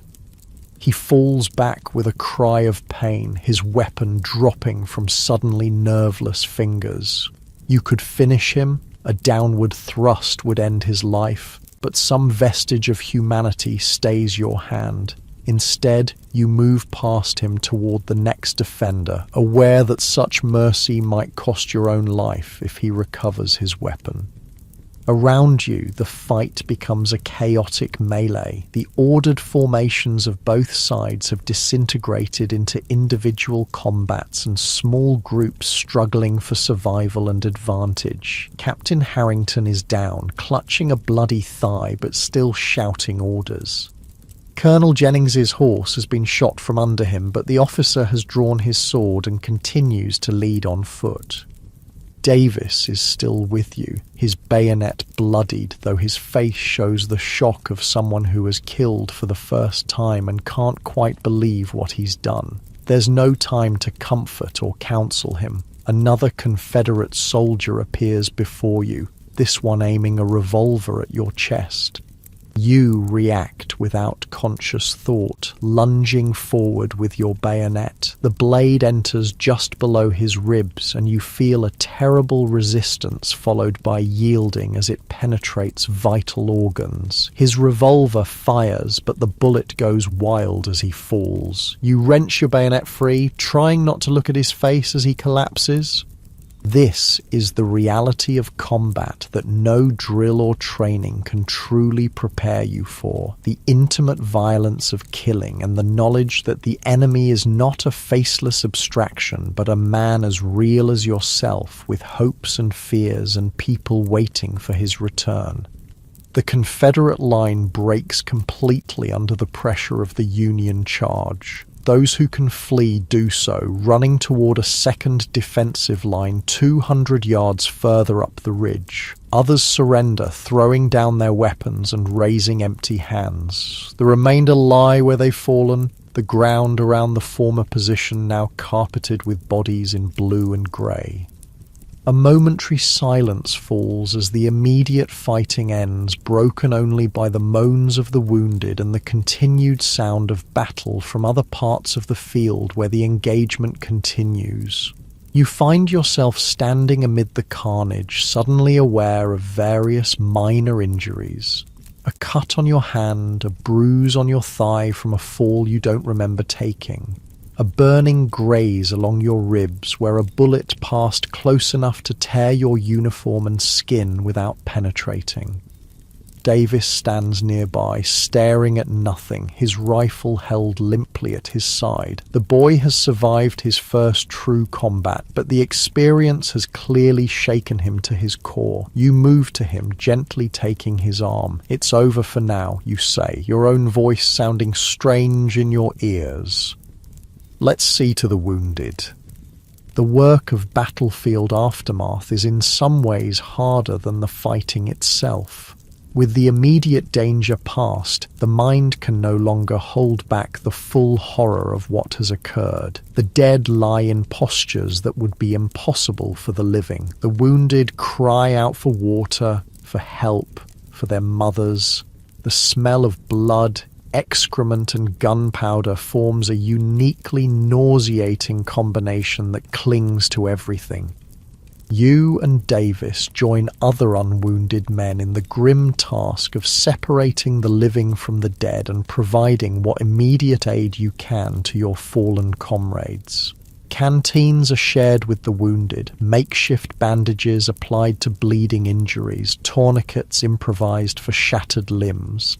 The surgeons and their assistants have moved up behind the advancing line and established a field hospital in a small copse of trees at the foot of the ridge, but there are far too many casualties for them to treat quickly. Captain Harrington's wound, thankfully, is not life-threatening. The bullet passed clean through the fleshy part of his thigh without hitting bone or major blood vessels. With assistance, he can still command, refusing evacuation until the battle's outcome is determined. "Reform the company," he orders, leaning on a makeshift crutch fashioned from a rifle with a broken stock. "We'll hold this position until further orders." What remains of Company K, perhaps 50 men out of the original 80 who began the advance, forms a defensive line facing the second Confederate position. But the expected order to continue the attack doesn't come. Instead, a courier arrives with instructions to hold the captured position while other regiments maneuver to flank the remaining Confederate defenses.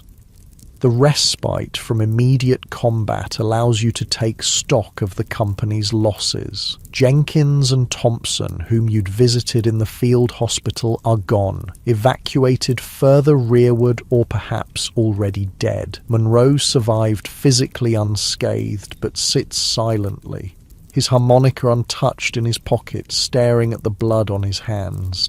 Reynolds took a bullet through the palm of his hand while reloading, a painful but not disabling wound that will eventually heal, though his days of ploughing may be over. Miller is among the dead, killed instantly by a bullet to the head during the final charge.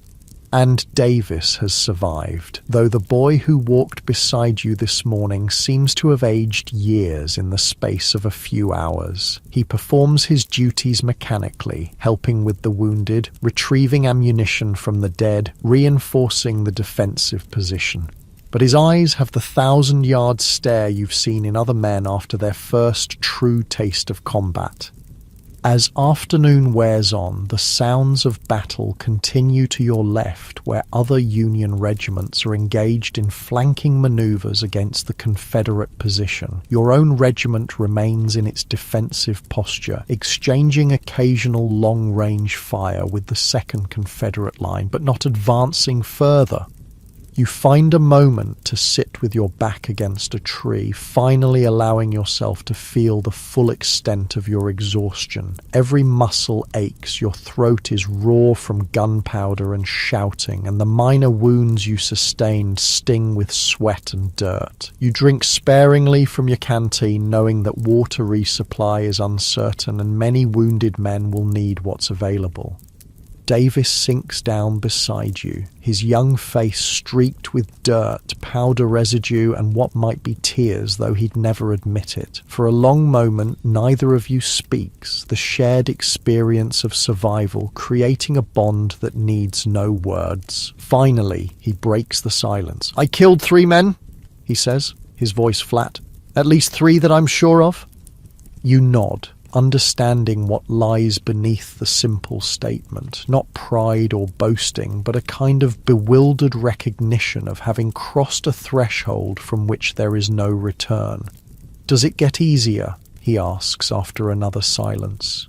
You consider lying, offering the comfort of false hope, but he deserves better than that. "Not easier," you say carefully. "You just learn to carry it differently." He seems to accept this, nodding slightly before lapsing back into silence. You sit together as the afternoon light begins to fade, 2 survivors amid the detritus of battle, momentarily united in the strange brotherhood that only combat creates. As evening approaches, orders finally arrive. The regiment will hold its position overnight, continuing the advance at dawn if necessary, but rumors suggest the Confederate forces are already withdrawing from their second line, recognizing that the Union flanking maneuver has made their position untenable. The night brings its own challenges. The wounded must be evacuated under cover of darkness, a process that continues for hours as stretcher bearers make countless trips between the battlefield and the field hospitals. The dead, those that can be reached safely, are collected for burial, their personal effects gathered for eventual return to their families. And the living must maintain vigilance against possible counterattack while snatching what rest they can in the uncertain hours of darkness. You help establish a small fire behind the protection of a stone wall where its light won't provide a target for Confederate sharpshooters. Around it gather the survivors of your immediate squad, Davis, Monroe, Reynolds with his bandaged hand, and 2 other men who've been with the company since its formation but with whom you've had little direct interaction. Food is hardtack and salt pork again, tasteless but necessary fuel for bodies depleted by the day's exertions. Coffee, when it arrives, is received with the reverence usually reserved for communion wine, a hot, bitter sacrament that momentarily washes away the taste of gunpowder and fear. Talk around the fire is minimal and practical. Speculation about tomorrow's orders, assessment of the Confederate strength, reports from other parts of the battlefield where Union forces have had varying degrees of success. No one speaks of the dead or the killing. Those topics belong to the private hours of darkness, when each man wrestles alone with his memories and conscience. As the fire burns down to embers, you prepare for sleep, spreading your blanket in a shallow depression that offers some protection from both the night chill and possible stray bullets.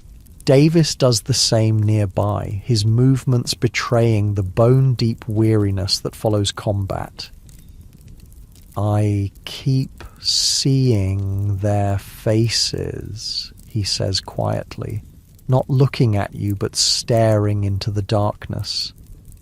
"The men I killed. I didn't expect to see their faces so clearly. You've experienced this yourself, the strange, almost photographic clarity with which the mind captures the expressions of men at the moment of their death. It's a vision that returns in dreams and quiet moments, sometimes years after the event. Write home tomorrow, you advise, knowing there's no real comfort to offer but feeling obligated to try. It helps to remember there's a world beyond all this. He nods, pulling his blanket closer around his shoulders. Within minutes, exhaustion claims him, his breathing settling into the rhythm of sleep despite the discomfort of the hard ground and the distant sounds of pickets exchanging sporadic fire. Your own sleep is longer in coming. Your thoughts turn to Samuel, wondering if he's receiving proper care in the general hospital, if the pneumonia has worsened or begun to resolve. You think of home, of your mother's letter and the pressed violet that somehow survived the day's violence in your breast pocket. And you think of the men you killed today, not with guilt exactly, but with a somber recognition of the irreversibility of death and the strange circumstances that bring men who have no personal quarrel to kill one another in fields far from home. When sleep finally comes, it's deep and dreamless, the body's defense against the mind's tendency to replay the day's horrors. You wake only once during the night, roused by the sound of Davis crying quietly beside you. You pretend not to hear, granting him the privacy to process his grief and shock in his own way. By morning, he'll have composed himself again, putting on the mask of stoicism that soldiers learn to wear. But for now, in the darkness, he's still partly the boy who left home seeking adventure and glory, only to find the brutal reality of war.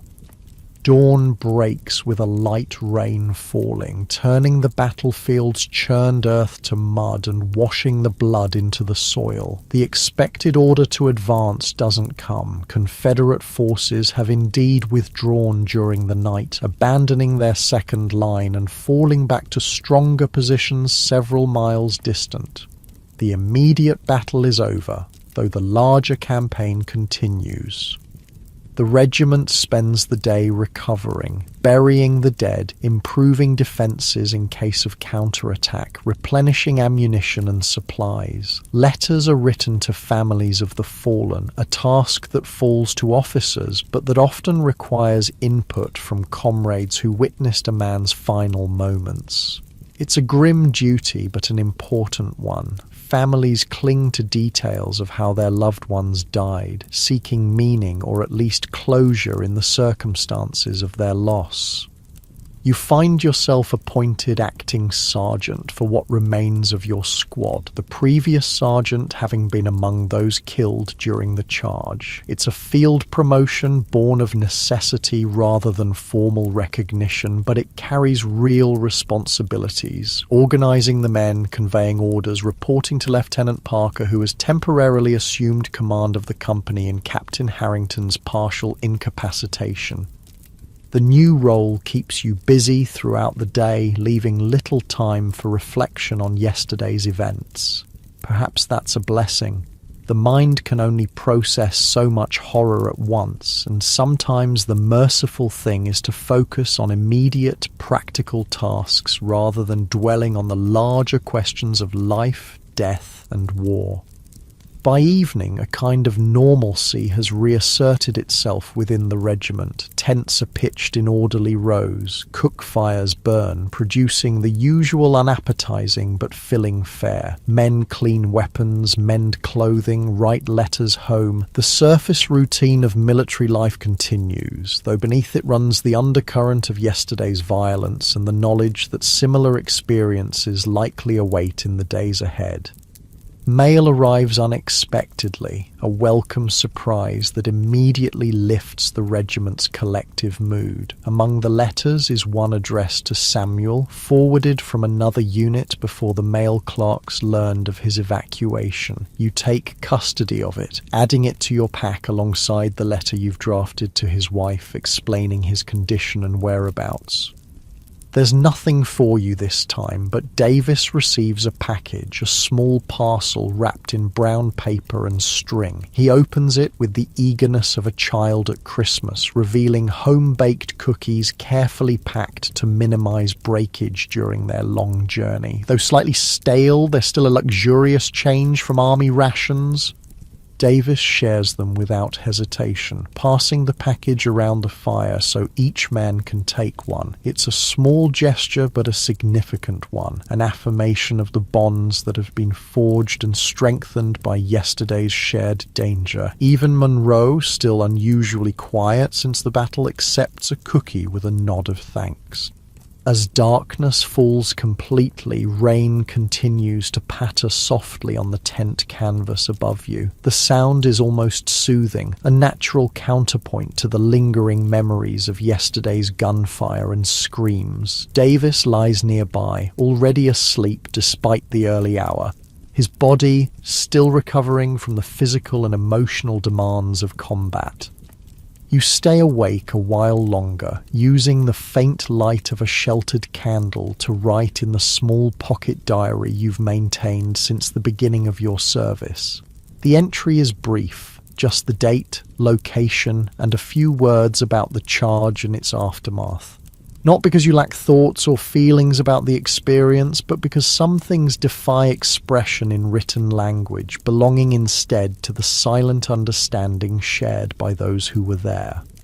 Outside, the rain falls steadily on the sleeping camp, on the fresh graves of the fallen, on the abandoned Confederate positions, and on the countryside beyond where ordinary life continues despite the war that has temporarily transformed this peaceful landscape into a place of death and suffering. Tomorrow will bring new orders, new marches, perhaps new battles, but for tonight at least there is the small mercy of rest. Morning comes with the familiar sound of bugles and drums calling the regiment to attention. The rain has stopped during the night, but the ground remains sodden, turning the camp into a quagmire of mud that clings to your boots with each step. You rouse Davis, who wakes with the momentary confusion of someone who has briefly forgotten where he is, before reality settles back onto his young shoulders like a heavy cloak.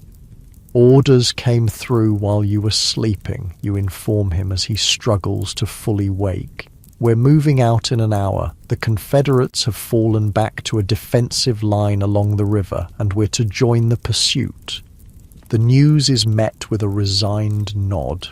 After yesterday's battle, the prospect of another march and possibly another fight should be terrifying, but Davis, like most soldiers after their first true combat, has entered a state of numb acceptance. The worst has happened and he has survived. Whatever comes next can be endured. Breakfast is the usual hardtack and coffee, though the coffee is weaker than normal. Supplies are running low, and what remains is being stretched thin. Around the camp, men prepare for the march with practiced efficiency, packing their meager belongings, cleaning rifles that were hastily wiped down after yesterday's fighting, checking ammunition and equipment. Captain Harrington, his wounded leg professionally bandaged but still unable to walk without assistance, has been evacuated to a field hospital against his protests. Lieutenant Parker is now formally in command of what remains of Company K, 47 men out of the original 80 who began yesterday's advance. The losses are severe but not unusual for a frontal assault against prepared positions. As acting sergeant, you're responsible for ensuring your squad is ready to march. Davis, Monroe, Reynolds, and the two other men, Bennett and Wilson, look to you for guidance with the automatic deference soldiers show to anyone with perceived authority, regardless of how recently that authority was conferred. Bennett, help Reynolds with his pack. That hand's going to give him trouble.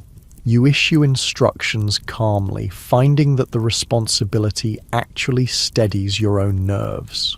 Wilson, check everyone's ammunition. We don't know what we'll encounter today. The men comply without question, falling into the rhythm of preparation that has become second nature after months in the field. Monroe remains unusually quiet. He hasn't played his harmonica since before yesterday's battle, but he performs his duties efficiently, his face set in an expression of grim determination. Just before the regiment forms up for the march, a courier arrives with mail that had been delayed reaching the front lines. You're surprised to hear your name called and receive not one but 2 letters, one from your mother and another, unexpectedly, from Emma, the girl from the neighbouring farm. You tuck them both inside your jacket, saving them for a more private moment. Whatever news or sentiments they contain, good or bad, deserves better than a hasty reading during the confusion of breaking camp. The regiment moves out under a sky that threatens more rain, the column winding its way across the battlefield of yesterday and beyond, following the Confederate retreat. The evidence of recent fighting is everywhere: discarded equipment, hastily dug and abandoned rifle pits. Occasional unburied bodies of men who fell in areas overlooked by burial details. The sights that would have horrified you months ago now register as merely notable, a measure of how the war has gradually hardened your sensibilities. Davis walks beside you, still in the position of the junior soldier seeking protection from a veteran, though after yesterday's charge such distinctions feel increasingly arbitrary. Survival in combat owes as much to chance as to experience, a lesson every soldier learns eventually. "I wrote to my mother last night," he says after nearly an hour of silence. "Told her I was fine, that the fighting wasn't as bad as people say." He pauses, staring at the muddy road ahead. "That was a lie, wasn't it? It's exactly as bad as they say. Worse, maybe."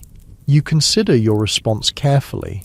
The boy, though after yesterday that term seems increasingly inadequate, deserves honesty, but there's also value in maintaining the protective lies that allow soldiers to function. "It's not a lie if it gives her peace," you say finally.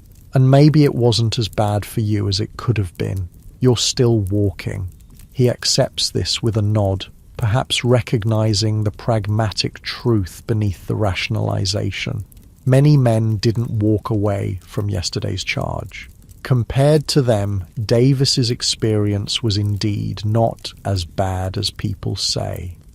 The march continues through the morning, the column moving at the deliberate pace of an army in pursuit but not in direct contact with the enemy. By noon, scouts report that the Confederate rearguard is just 2 miles ahead, suggesting that the main rebel force has indeed established a new defensive line along the river as intelligence had indicated.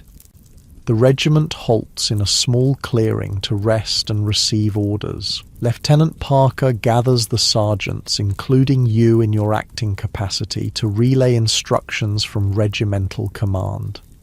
"We're to advance to this position," he explains, indicating a point on his map about a mile ahead. "Establish a skirmish line and probe the Confederate defenses, but do not engage in a general action without direct orders. The main assault, if there is one, will come tomorrow after artillery has had a chance to soften their positions." The orders are received with relief by most of the sergeants. After yesterday's costly charge, the prospect of a limited engagement with the enemy is far preferable to another full-scale assault. You return to your squad and explain the situation, emphasizing that while there may be shooting, no major battle is planned for today. The regiment moves out again, advancing cautiously now that enemy contact is likely. Companies deploy into skirmish formation, spreading out to minimize casualties from artillery fire and to cover more ground as they probe for Confederate positions. Your squad forms part of this extended line, each man about 10 yards from the next, moving forward through light woods that offer some concealment from enemy observation. The first shots come as the skirmish line emerges from the woods into open farmland. Confederate pickets, positioned about 400 yards ahead, fire a ragged volley before withdrawing toward their main line. No one in your immediate vicinity is hit, though you hear a cry of pain from somewhere to your left. Lieutenant Parker orders the skirmish line to continue advancing, using whatever cover the landscape provides: shallow ditches, isolated trees, slight rises in the ground. The Confederate pickets continue falling back, offering just enough resistance to slow the Union advance without becoming decisively engaged. By mid-afternoon, the regiment has reached the position indicated in Parker's orders, with a clear view of the Confederate main line about half a mile distant. The rebel position is formidable, a natural ridge overlooking the river, reinforced with hastily constructed breastworks and with artillery pieces visible at intervals along its length. Any frontal assault would be costly, perhaps even more so than yesterday's charge. The skirmish line halts and begins to construct light defensive works of its own. Nothing elaborate, just shallow rifle pits and low barricades of fallen timber and fence rails that might provide some protection if the Confederates counterattack. It's hot, exhausting work, made more difficult by the muddy ground and limited tools, but essential for survival if fighting resumes. Davis works alongside you, digging with a short-handled entrenching tool. The physical labor seems to ground him, providing a tangible task that requires no moral calculations or emotional processing. His movements are methodical and efficient, surprising in someone so recently introduced to this aspect of military life. "My father's a farmer," he explains when he notices your observation. "Been digging since I was old enough to hold a shovel. Different reasons, same motion." You nod, recognizing the value of transferable skills from civilian life. Your own experience on your family's farm has similarly prepared you for certain aspects of soldiering: the physical endurance, the ability to work in all weather conditions, the patience for repetitive tasks. It's a common thread among the regiment, which consists largely of farmers, labourers and tradesmen rather than the professional warriors of earlier conflicts.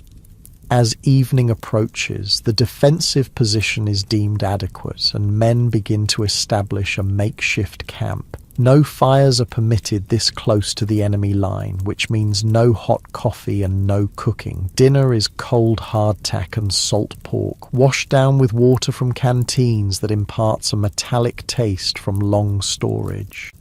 With the immediate work complete and darkness falling, you finally have a moment to read your letters. You move slightly away from the others, seeking what privacy can be found in an army encampment, and carefully open the letter from your mother first.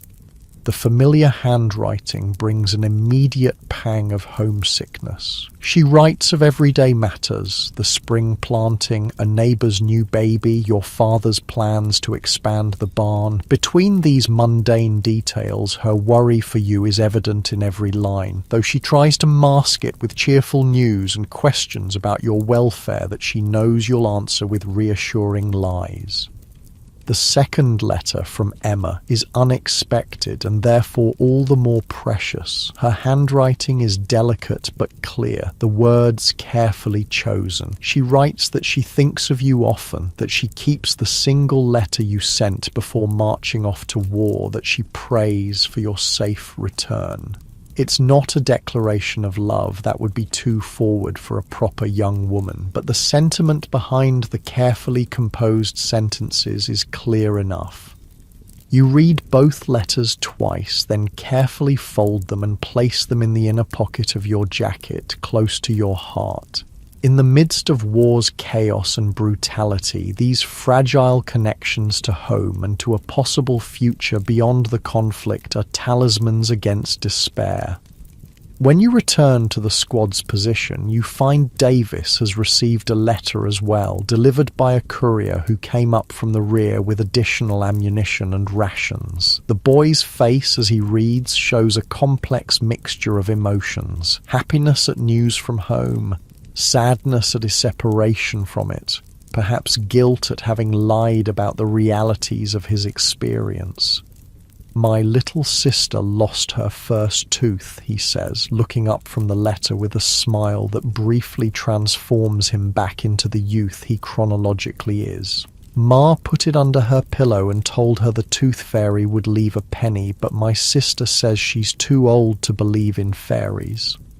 It's such a normal domestic detail, so incongruous with your current surroundings that it strikes you as almost comical. Yet it's precisely these connections to ordinary life that help maintain sanity amid the extraordinary circumstances of war.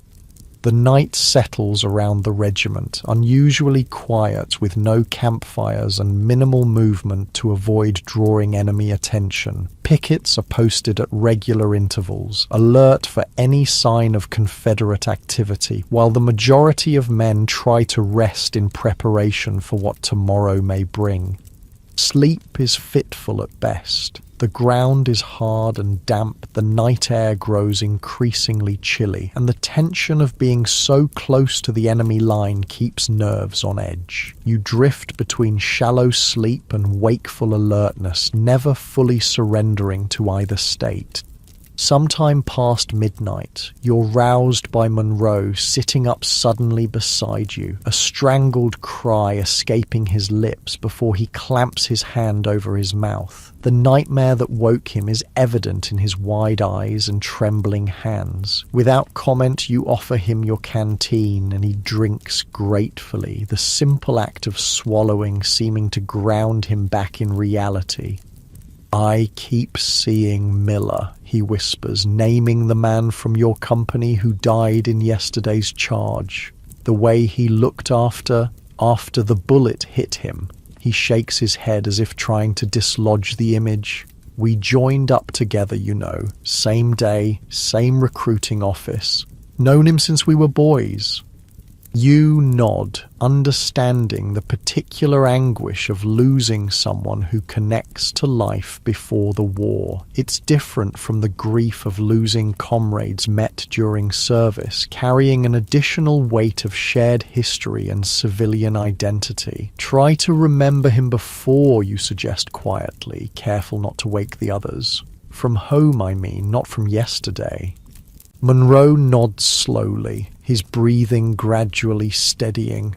After a while, he lies back down, though you doubt he'll sleep much more tonight. Neither will you, most likely. Some nights are simply to be endured until dawn brings the distraction of activity and duty. Morning arrives with a light fog that shrouds the landscape, limiting visibility to about 100 yards. It's both blessing and curse. The fog conceals your position from Confederate artillery observers, but also prevents your own officers from accurately assessing enemy movements and dispositions.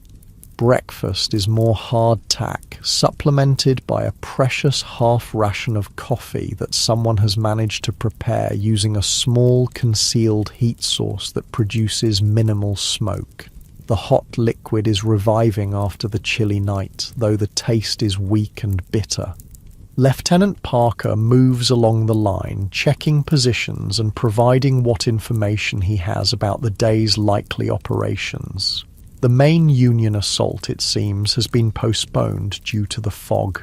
Instead, skirmishers will continue to probe the Confederate line, seeking weaknesses while artillery units move into position for a bombardment once visibility improves.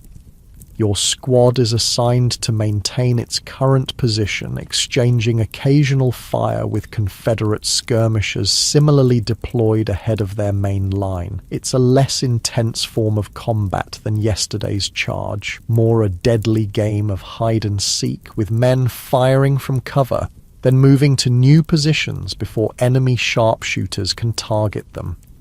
Davis adapts to this type of fighting with surprising quickness. His farm boy experiences hunting small game translate well to the careful observation and patience required of a skirmisher. By mid-morning, he's accounted for at least 2 Confederate soldiers who exposed themselves too long while changing positions. "It's easier when you can't see their faces," he observes during a lull in the firing. just uniform and movement, almost like hunting deer back home.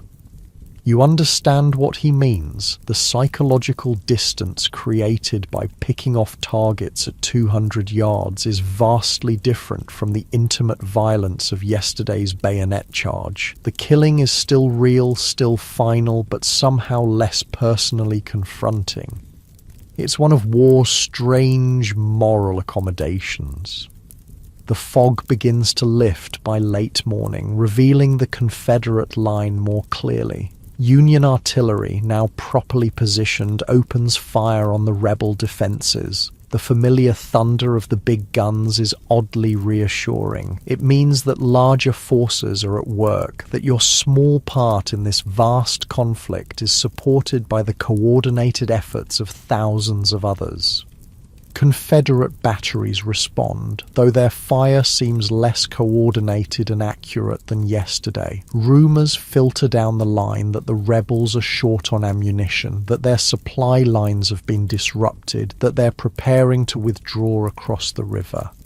No one knows if these reports are accurate, but they feed the cautious optimism that today might not require another costly infantry assault. Around noon, a courier arrives with orders and, unexpectedly, mail. The orders are straightforward. Maintain position, continue harassment fire, prepare for a possible advance later in the day if artillery succeeds in weakening the Confederate defenses. The mail is a more welcome surprise, having somehow caught up with the regiment despite its rapid advance from yesterday's battlefield. Among the letters is one addressed to you from a field hospital 20 miles back. Samuel's handwriting, shaky but recognizable. You open it immediately, hunger for news of your friend overriding the usual practice of saving letters for a quieter moment.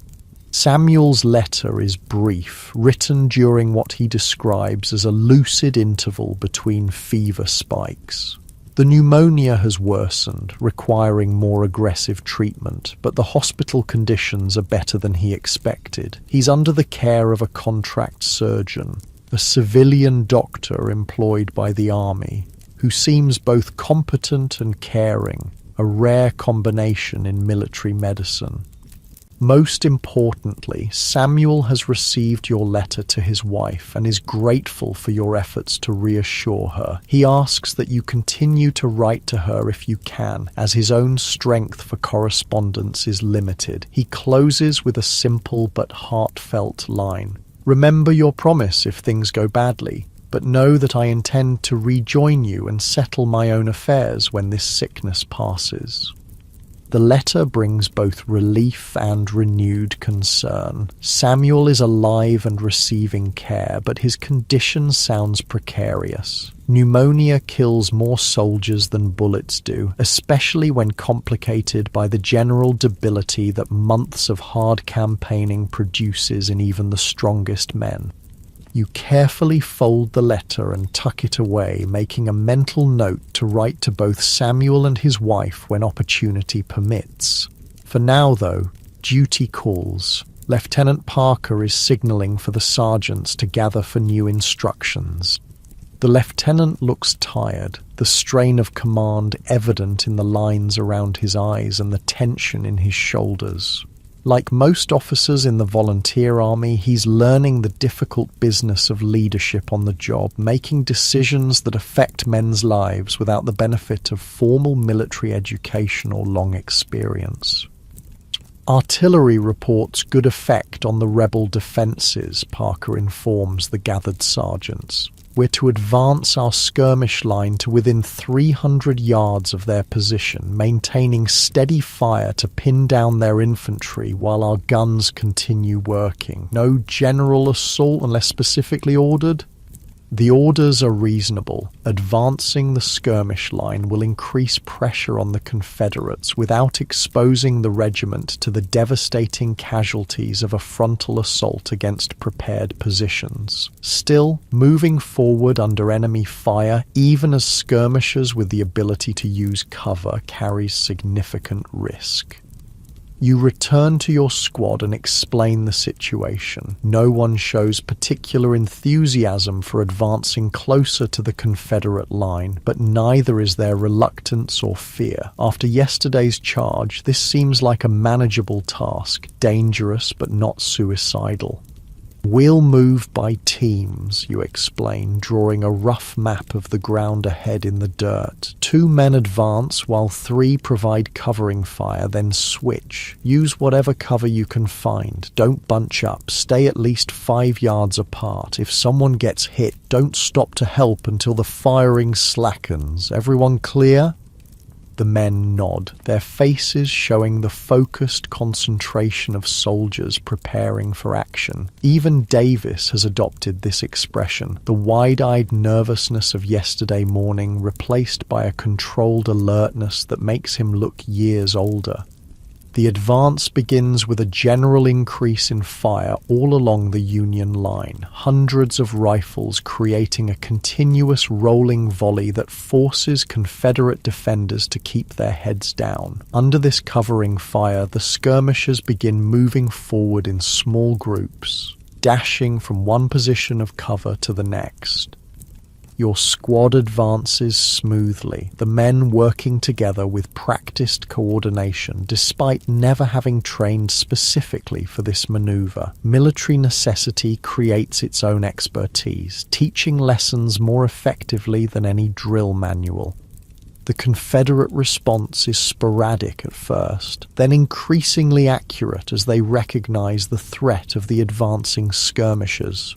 Bullets kick up dirt around you as you dash from behind a fallen log to a shallow depression that offers minimal cover.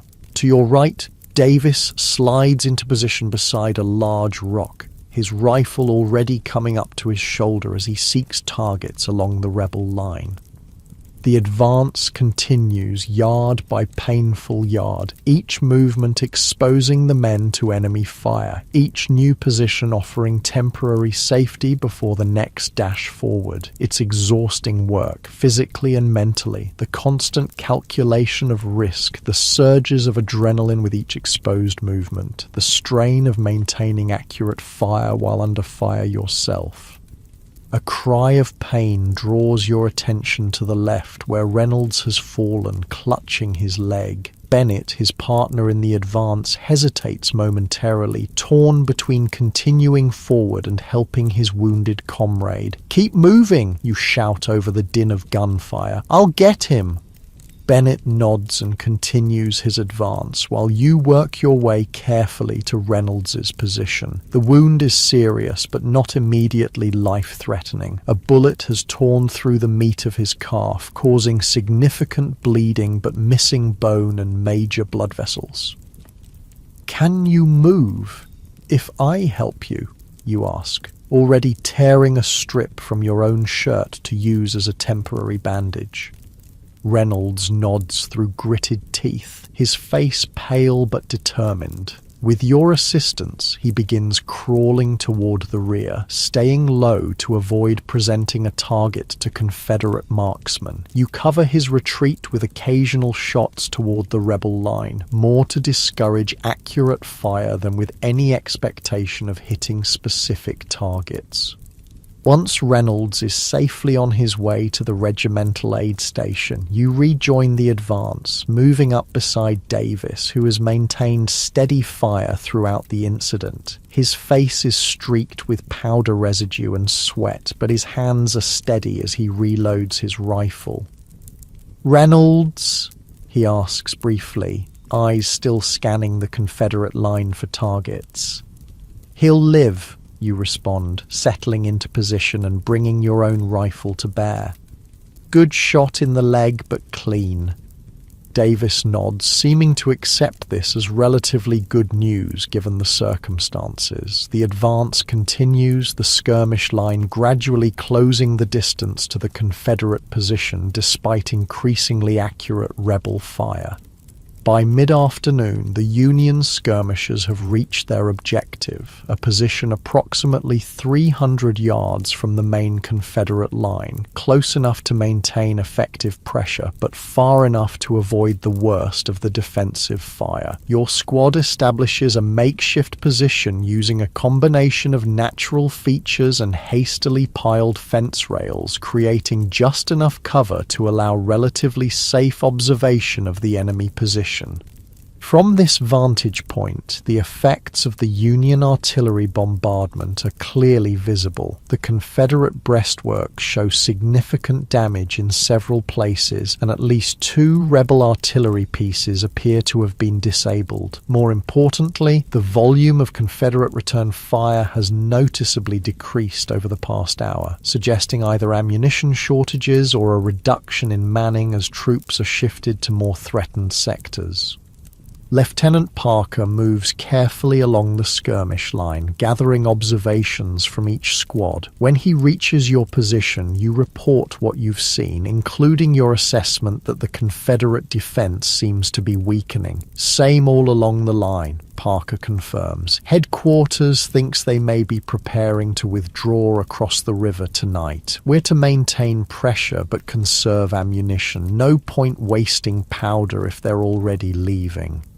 The news is received with cautious optimism by your squad. If the Confederates do withdraw, it means no assault will be necessary, a welcome reprieve after yesterday's costly charge. But experience has taught all of you that the enemy is often most dangerous when appearing to retreat, sometimes turning a withdrawal into a devastating counterattack if pursued too eagerly. The remainder of the afternoon passes in a pattern of sporadic firing interspersed with periods of watchful waiting. The Confederate fire continues to slacken, and by early evening it's reduced to occasional shots from what appear to be a thin line of skirmishers covering the main rebel position. As darkness falls, the Union line establishes a rotation for the night watch, allowing 2/3 of the men to rest while 1/3 maintains vigilance. Your squad draws the middle watch, meaning you can sleep for a few hours before taking your turn at guard duty.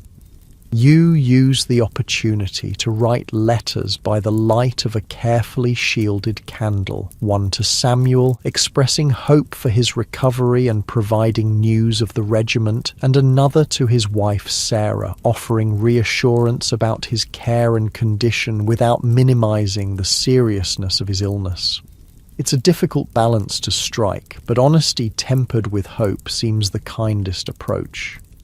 Sleep, when it comes, is deep despite the hard ground and cooling night air. The physical and mental exertion of the day's activities has left you thoroughly exhausted, able to ignore discomforts that would have kept you awake in civilian life. Davis sleeps nearby, his young face relaxed in slumber, momentarily free from the strain of maintaining adult composure under fire.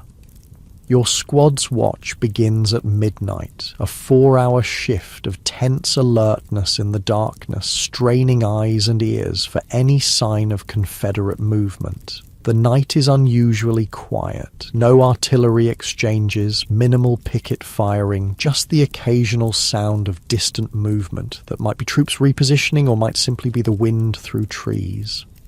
Dawn reveals what the night sounds had suggested. The Confederate force has indeed withdrawn across the river, leaving only a token rear guard that quickly retreats when Union skirmishers advance. The formidable position that might have cost thousands of lives to take by assault has been abandoned for strategic reasons known only to the Confederate High Command. The regiment moves forward cautiously, wary of traps or ambushes, but finds only the detritus of a hastily abandoned camp, discarded equipment too heavy to carry in retreat, cooking fires still warm, even the occasional personal item that speaks to the humanity of the enemy. A daguerreotype of a woman and child, a small worn Bible, a carefully preserved letter from home. Looking at these abandoned possessions, you're struck by the strange intimacy of war, how it brings men to kill other men with whom they might, in different circumstances, have shared a meal or swapped stories of home. Davis seems similarly affected, handling a found Confederate haversack with the same care he might show for a Union soldier's belongings. "They're just like us, aren't they?" he says quietly, examining a crude wooden spoon carved from a tree branch, some rebel soldier's attempt to create a small comfort amid hardship. Same hopes, same fears, just wearing different uniforms. It's a simple observation, but a profound one, particularly coming from someone who 24 hours ago was efficiently shooting at those same men from 300 yards. The ability to see the enemy as fully human while still performing the duties of a soldier is a complex moral position that many never achieve. As the regiment secures the abandoned Confederate position, orders arrive from division headquarters. You are to remain in place for 24 hours, resting and resupplying before continuing the pursuit of the retreating Confederate force. After the intensity of the past 2 days, the prospect of even a brief respite is welcome news. The day unfolds with a relaxed routine that feels almost luxurious after the constant tension of combat operations. Proper meals are prepared as supply wagons catch up with the advancing regiment. Mail is distributed, including newspapers that, though weeks old, provide a welcome connection to the wider world beyond the immediate military sphere. Men wash in the river, do laundry, mend clothing, write letters home, and engage in the 100 small tasks of personal maintenance that get neglected during active operations. You use the opportunity to check on Reynolds, now in a proper field hospital established in a farmhouse behind the Union line. His wound is clean and properly bandaged, the prognosis good for full recovery, though he'll likely be sent to a general hospital for convalescence. He seems in good spirits, already planning his return to the company despite the surgeon's estimate of at least 6 weeks recovery time. Returning to the regiment's position, you find Davis engaged in a makeshift baseball game that has sprung up in a flat area near the river. The boy, who seemed to age years during the recent fighting, is momentarily visible again, laughing as he rounds an improvised base made from a discarded haversack. It's a reminder that despite their experiences, many of these soldiers are still essentially youths, able to find joy in simple pleasures during the brief intervals between war's horrors. The day passes peacefully into evening, campfires burning openly now that there's no immediate enemy presence to observe them. Around these fires, men engage in the timeless activities of soldiers at rest, playing cards, telling stories, singing songs that speak of home and love and loss. Monroe has finally taken out his harmonica again, the sweet notes of Lorena drifting across the encampment as darkness falls completely. You sit with your squad, watching the firelight play across faces that have become as familiar as family over months of shared hardship. Whatever tomorrow brings, another march, another battle, another test of courage and endurance, tonight there is food, rest, and the comfort of comradeship.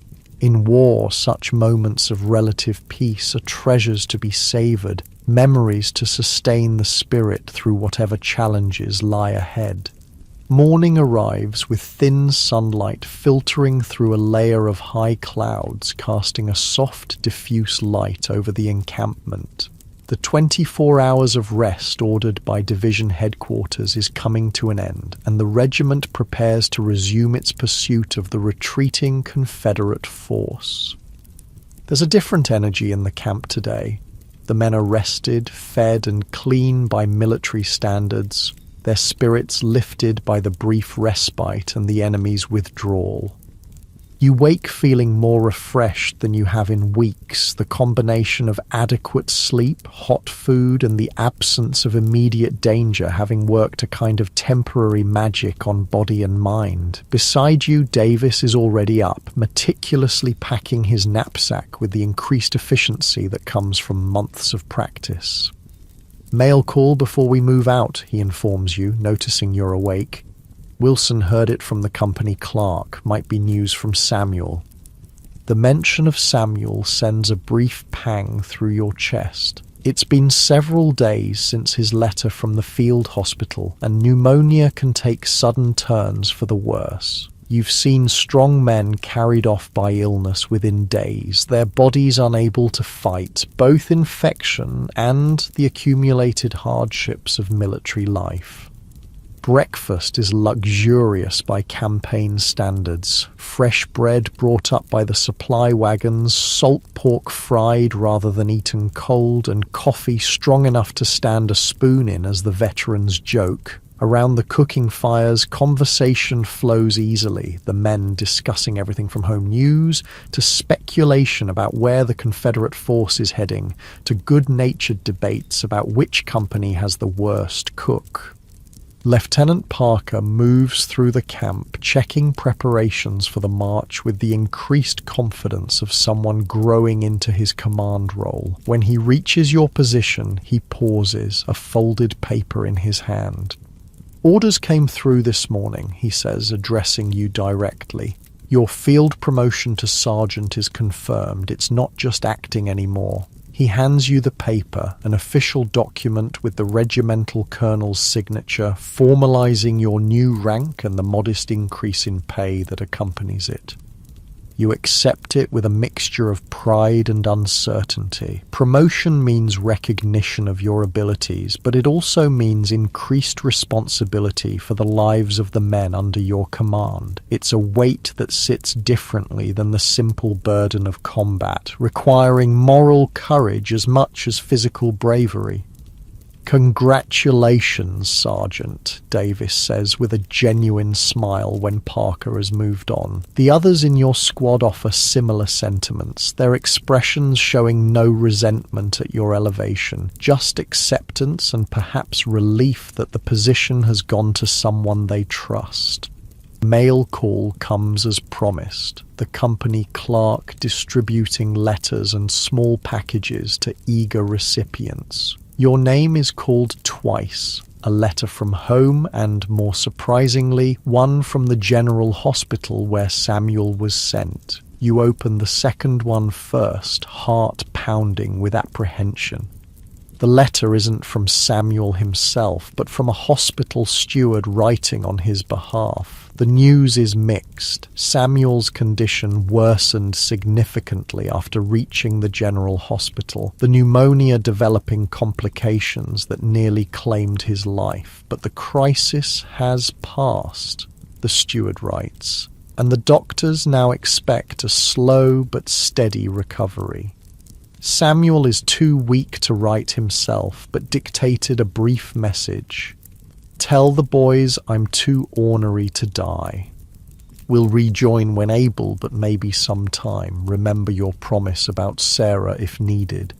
Relief washes through you. Samuel alive, likely to recover, though clearly still in serious condition. You'll write to Sarah today, sharing the cautiously good news while preparing her for the likelihood of a long convalescence. The promise Samuel references is your agreement to help his family if he doesn't return, a common arrangement among soldiers, another thread in the web of mutual support that helps make the unbearable bearable.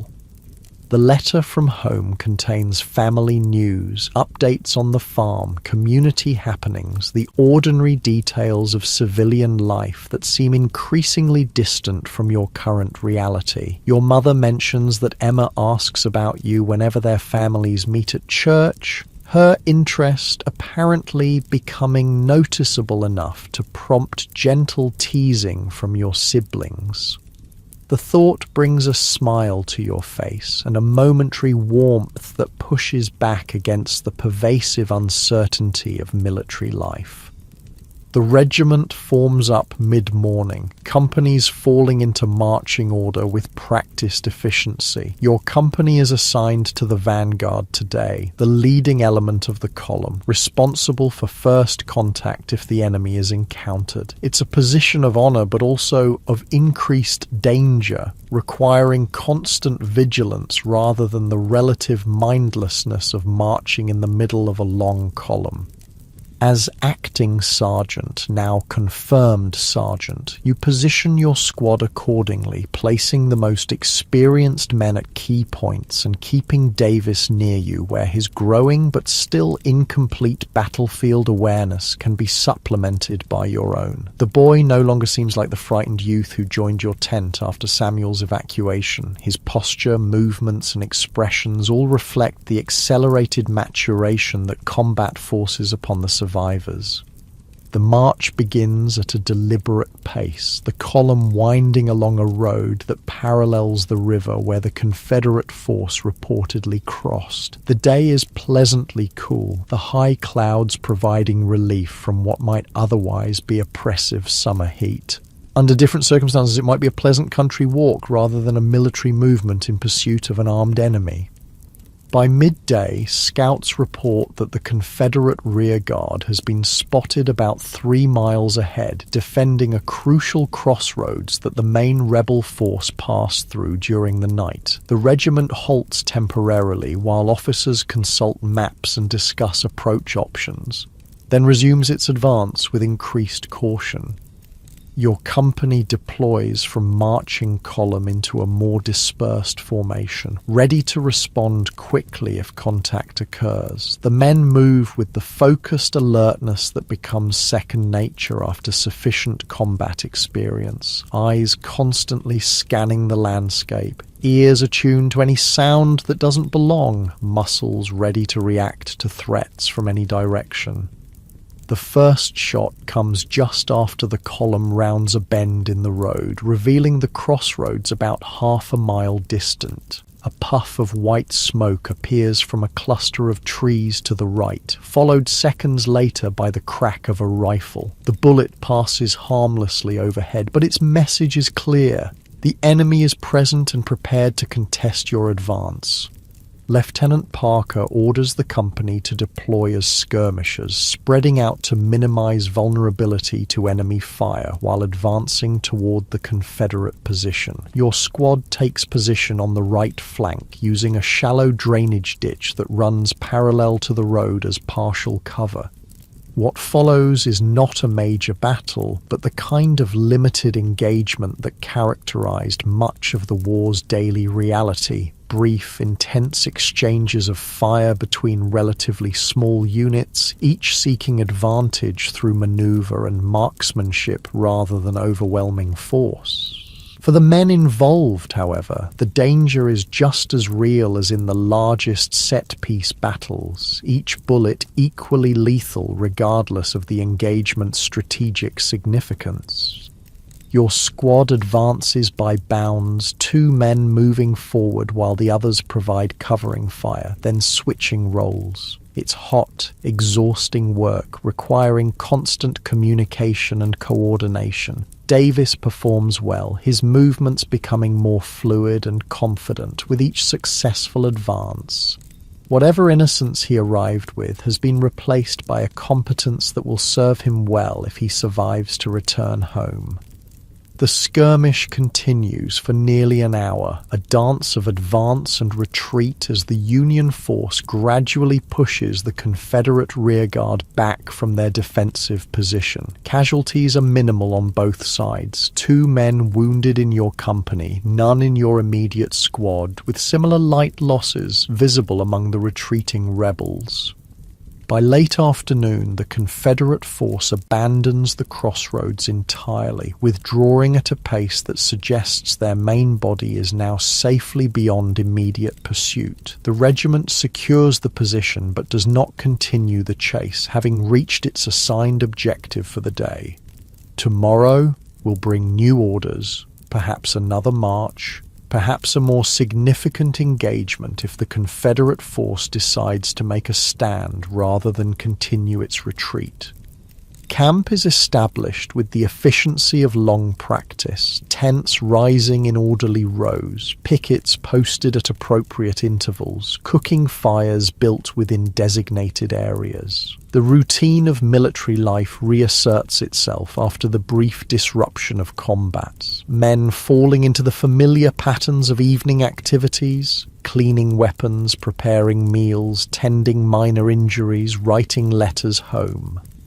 You check on the 2 wounded men from your company before seeing to your own squad's needs. Both have relatively minor injuries. One a bullet graze along the ribs that looks worse than it is, the other a fragment wound to the arm from a shattered tree branch. Neither will require evacuation to a field hospital, though both will need a few days of lighter duty while they heal. Returning to your squad's position, you find Monroe playing his harmonica softly while the others engage in various evening tasks. The music drifts across the camp, a poignant counterpoint to the metallic sounds of ramrods in rifle barrels and the low murmur of conversations around dozens of small fires. It's a moment of simple beauty amid circumstances that offer few such respites, and you pause to appreciate it before addressing the necessary preparations for tomorrow. Sergeant, Davis approaches, interrupting your brief reverie. Found these while securing the crossroads. He holds out a small packet of letters bound with a faded ribbon. Clearly personal correspondence from some Confederate soldier's pocket or knapsack, accidentally left behind in the hasty retreat. You take the packet, weighing it thoughtfully in your hand. By rights, any abandoned enemy materials should be turned over to regimental headquarters for potential intelligence value. But these are obviously private letters, likely from family to a rebel soldier, containing no military information but immense personal significance to someone now unable to retrieve them. After a moment's consideration, you hand the packet back to Davis. Put them somewhere they might be found if he comes back looking, you say quietly. Under that large rock by the crossroads sign would work. Davis nods, understanding the decision without need for explanation. It's a small gesture of humanity in a conflict that increasingly strips away such considerations. A recognition that some bonds, like those between a soldier and his family, transcend the arbitrary divisions of war. The evening deepens into night, stars appearing in a sky now cleared of clouds. Your squad gathers around a small fire, sharing coffee and conversation in the way of soldiers who have faced danger together and emerged intact. The talk ranges widely. Memories of home, speculation about the war's progress, stories from civilian lives that seem increasingly distant with each passing month in uniform. My father fought in Mexico, Bennett offers during a lull in the conversation. Used to tell stories about it when I was a boy. Never mentioned this part, though. What part? Asks Wilson, stirring the fire with a stick. The waiting, the marching, the days where nothing happens except blisters and bad food. Bennett shrugs. His stories were all battles and glory, nothing about sore feet and dysentery.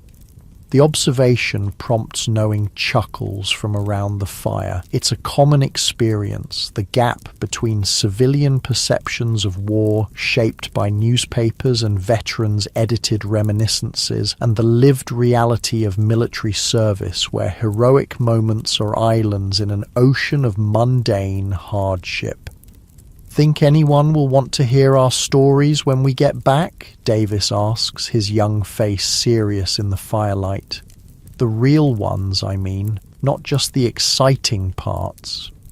The question hangs in the air, touching on concerns that many soldiers share but few articulate. How to bridge the experiential divide between those who have lived through combat and those who know war only through sanitized accounts. How to speak truthfully about experiences that seem unspeakable. How to return to communities that expect heroes and may not recognize the complex, changed individuals who come home. Some will want to know, you say finally. Family, close friends, people who care more about us than about having exciting stories to repeat. You pause, considering your own eventual return to the farm in Ohio, to parents who have never seen combat, to Emma, who knows you only as you were before the war. The rest, they'll get the stories they expect. Easier that way for everyone. The conversation shifts to lighter topics as the night advances, but Davis's question lingers in your thoughts. The gulf between soldier and civilian grows wider with each day in the field, each skirmish, each night spent on hard ground far from home. Bridging that distance upon return will require its own kind of courage, different from but perhaps no less demanding than battlefield bravery. As the fire burns down to embers, men begin retiring to their tents, exhaustion claiming them despite the relatively light physical demands of the day. Combat, even brief skirmishing like today's engagement, depletes energy in ways that far exceed its apparent physical exertion. The constant vigilance, the sustained focus, the emotional control required to function effectively under threat all extract their toll. You remain by the fire a while longer, using the solitude to compose a letter to Samuel's wife, Sarah. Finding the right balance between honesty and comfort is challenging, but you settle on a straightforward account of his condition as reported by the hospital steward, emphasizing the doctor's optimism while acknowledging the severity of his illness. You add personal observations about his strength of character and determination, qualities that have served him well in military life and will aid his recovery.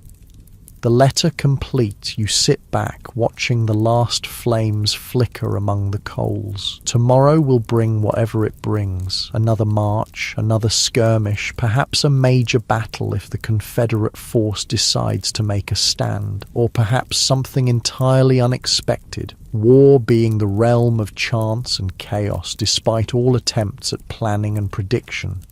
For tonight, though, there is the simple fact of survival. You have lived through another day of war, as have the men under your care. It's a modest victory, but not an insignificant one in a conflict where disease, accident, and enemy action claim lives with capricious regularity. Each sunset reached intact is a small triumph against the statistics of mortality. Davis emerges from the tent, moving to sit beside you at the dying fire. His expression is thoughtful, his movements carrying the slight stiffness that comes from muscles unused to the day's exertions despite months of military service. "Do you think it will end soon?" he asks, not looking at you, but staring into the embers. The war, I mean. It's a question every soldier asks eventually, usually in these quiet moments when immediate survival is not at stake and the mind can contemplate larger patterns. The answer is never satisfying. "I don't know," you reply honestly. "Feels different now than it did last year, but that doesn't mean it's nearly over." He nods, accepting the uncertainty. "My enlistment's up in 4 months, been thinking about whether to re-enlist or go home." The statement surprises you. Despite his rapid adaptation to military life, you've assumed Davis would return to civilian life at the first opportunity, reclaiming the normal progression from youth to adulthood that war has interrupted. That he's considering remaining in service suggests changes deeper than the obvious physical maturation and combat competence. "What's pulling you each way?" you ask, genuinely curious about his reasoning. He considers the question carefully before answering. "Home is, well, it's home. Family, the farm, a future that makes sense." He pauses, searching for words. "But it feels like leaving a job half done, you know. And the men here," he gestures vaguely toward the surrounding tents. "It's different from any other kind of friendship. Don't know if I could explain it to people back home."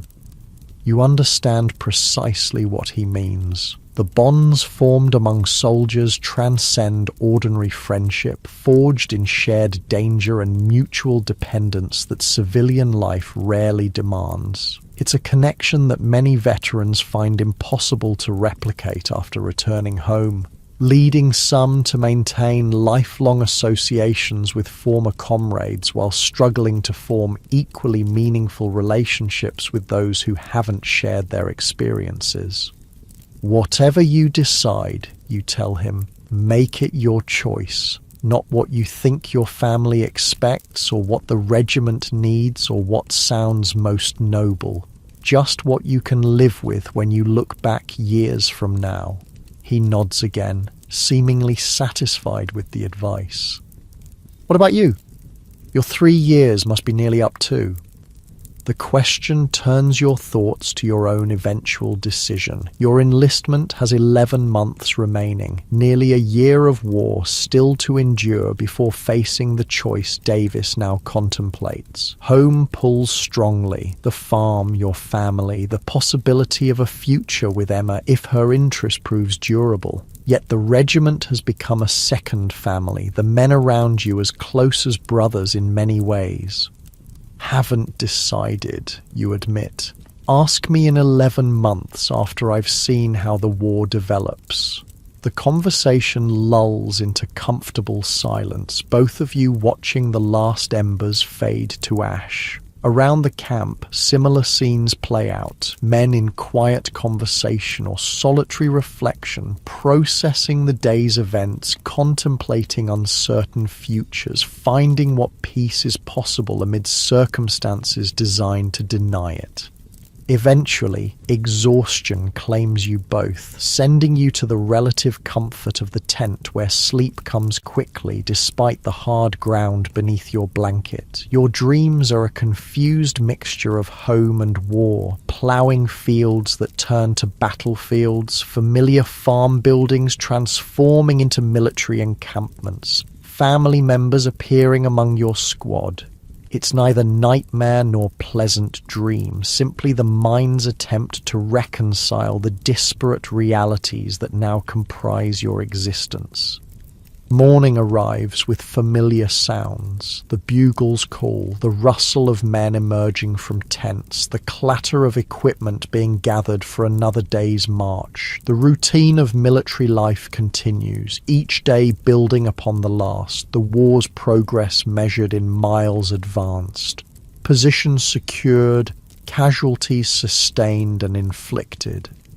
But beneath this surface continuity, subtle changes accumulate. Davis moves with increased confidence, his questions more practical than fearful. Monroe plays his harmonica more frequently, finding solace in music when words fail. Bennett and Wilson have developed an unspoken coordination, each anticipating the other's movements during skirmish deployments.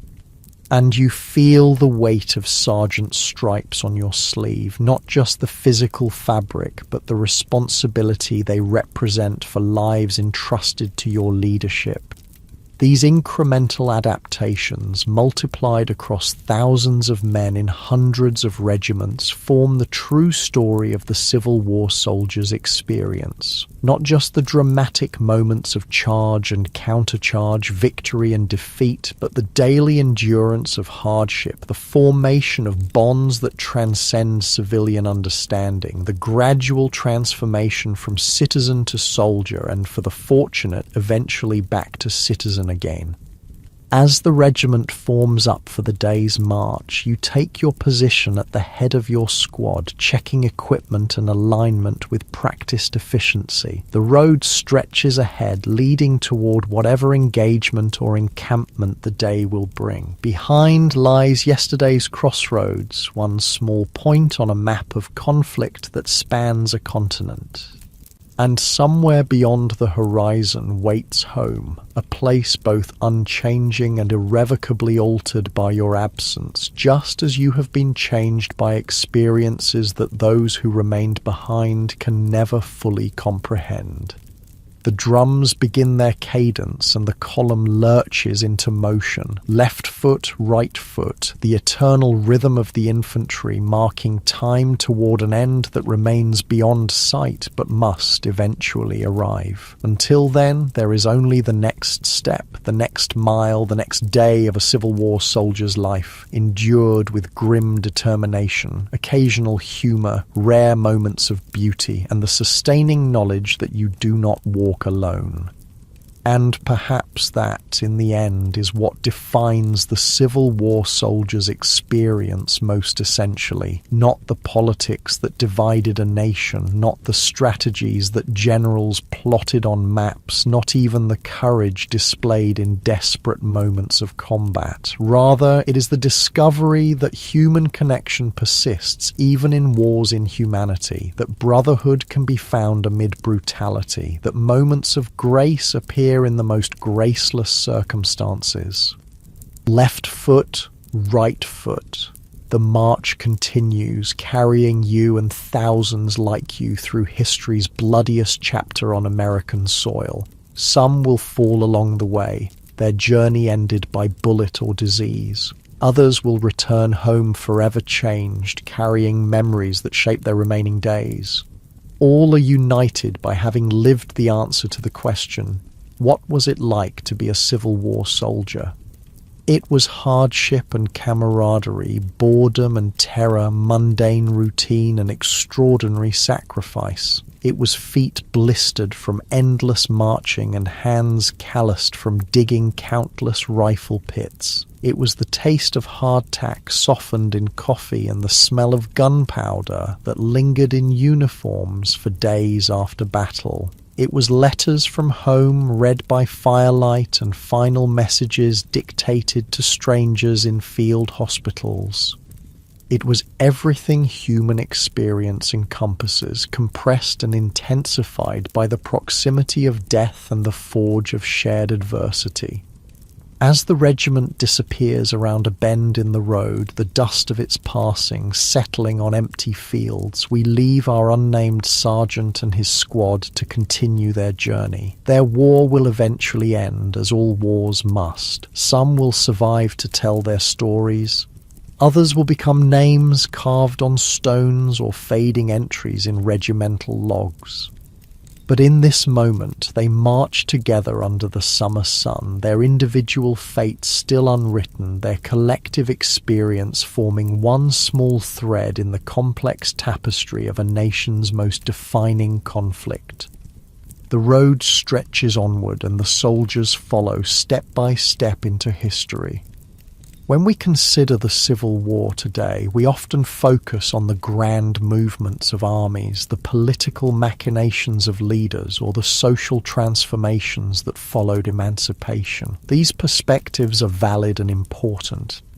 But to truly understand this pivotal chapter in American history, we must also remember the individual men who lived it day by day, not as historical figures, but as human beings who ate and slept, laughed and wept, feared and hoped, and ultimately shaped a nation's destiny through their collective endurance. Their legacy lives on not just in monuments and textbooks, but in the very fabric of American identity, a reminder that our nation was tested by fire and, though scarred, emerged intact through the courage and sacrifice of ordinary people facing extraordinary circumstances. As you drift towards sleep tonight, perhaps you might spare a thought for those long-ago soldiers, blue and grey alike, who once lay beneath the same stars that now shine over your home, their dreams not so different from your own despite the vast distance of time and experience that separates you from them. In remembering them, we honour not just their service but our shared humanity, the enduring connection that binds us across generations to those who came before and those who will follow, all of us participants in the continuing story of a nation still striving to fulfil its promise of freedom and justice for all.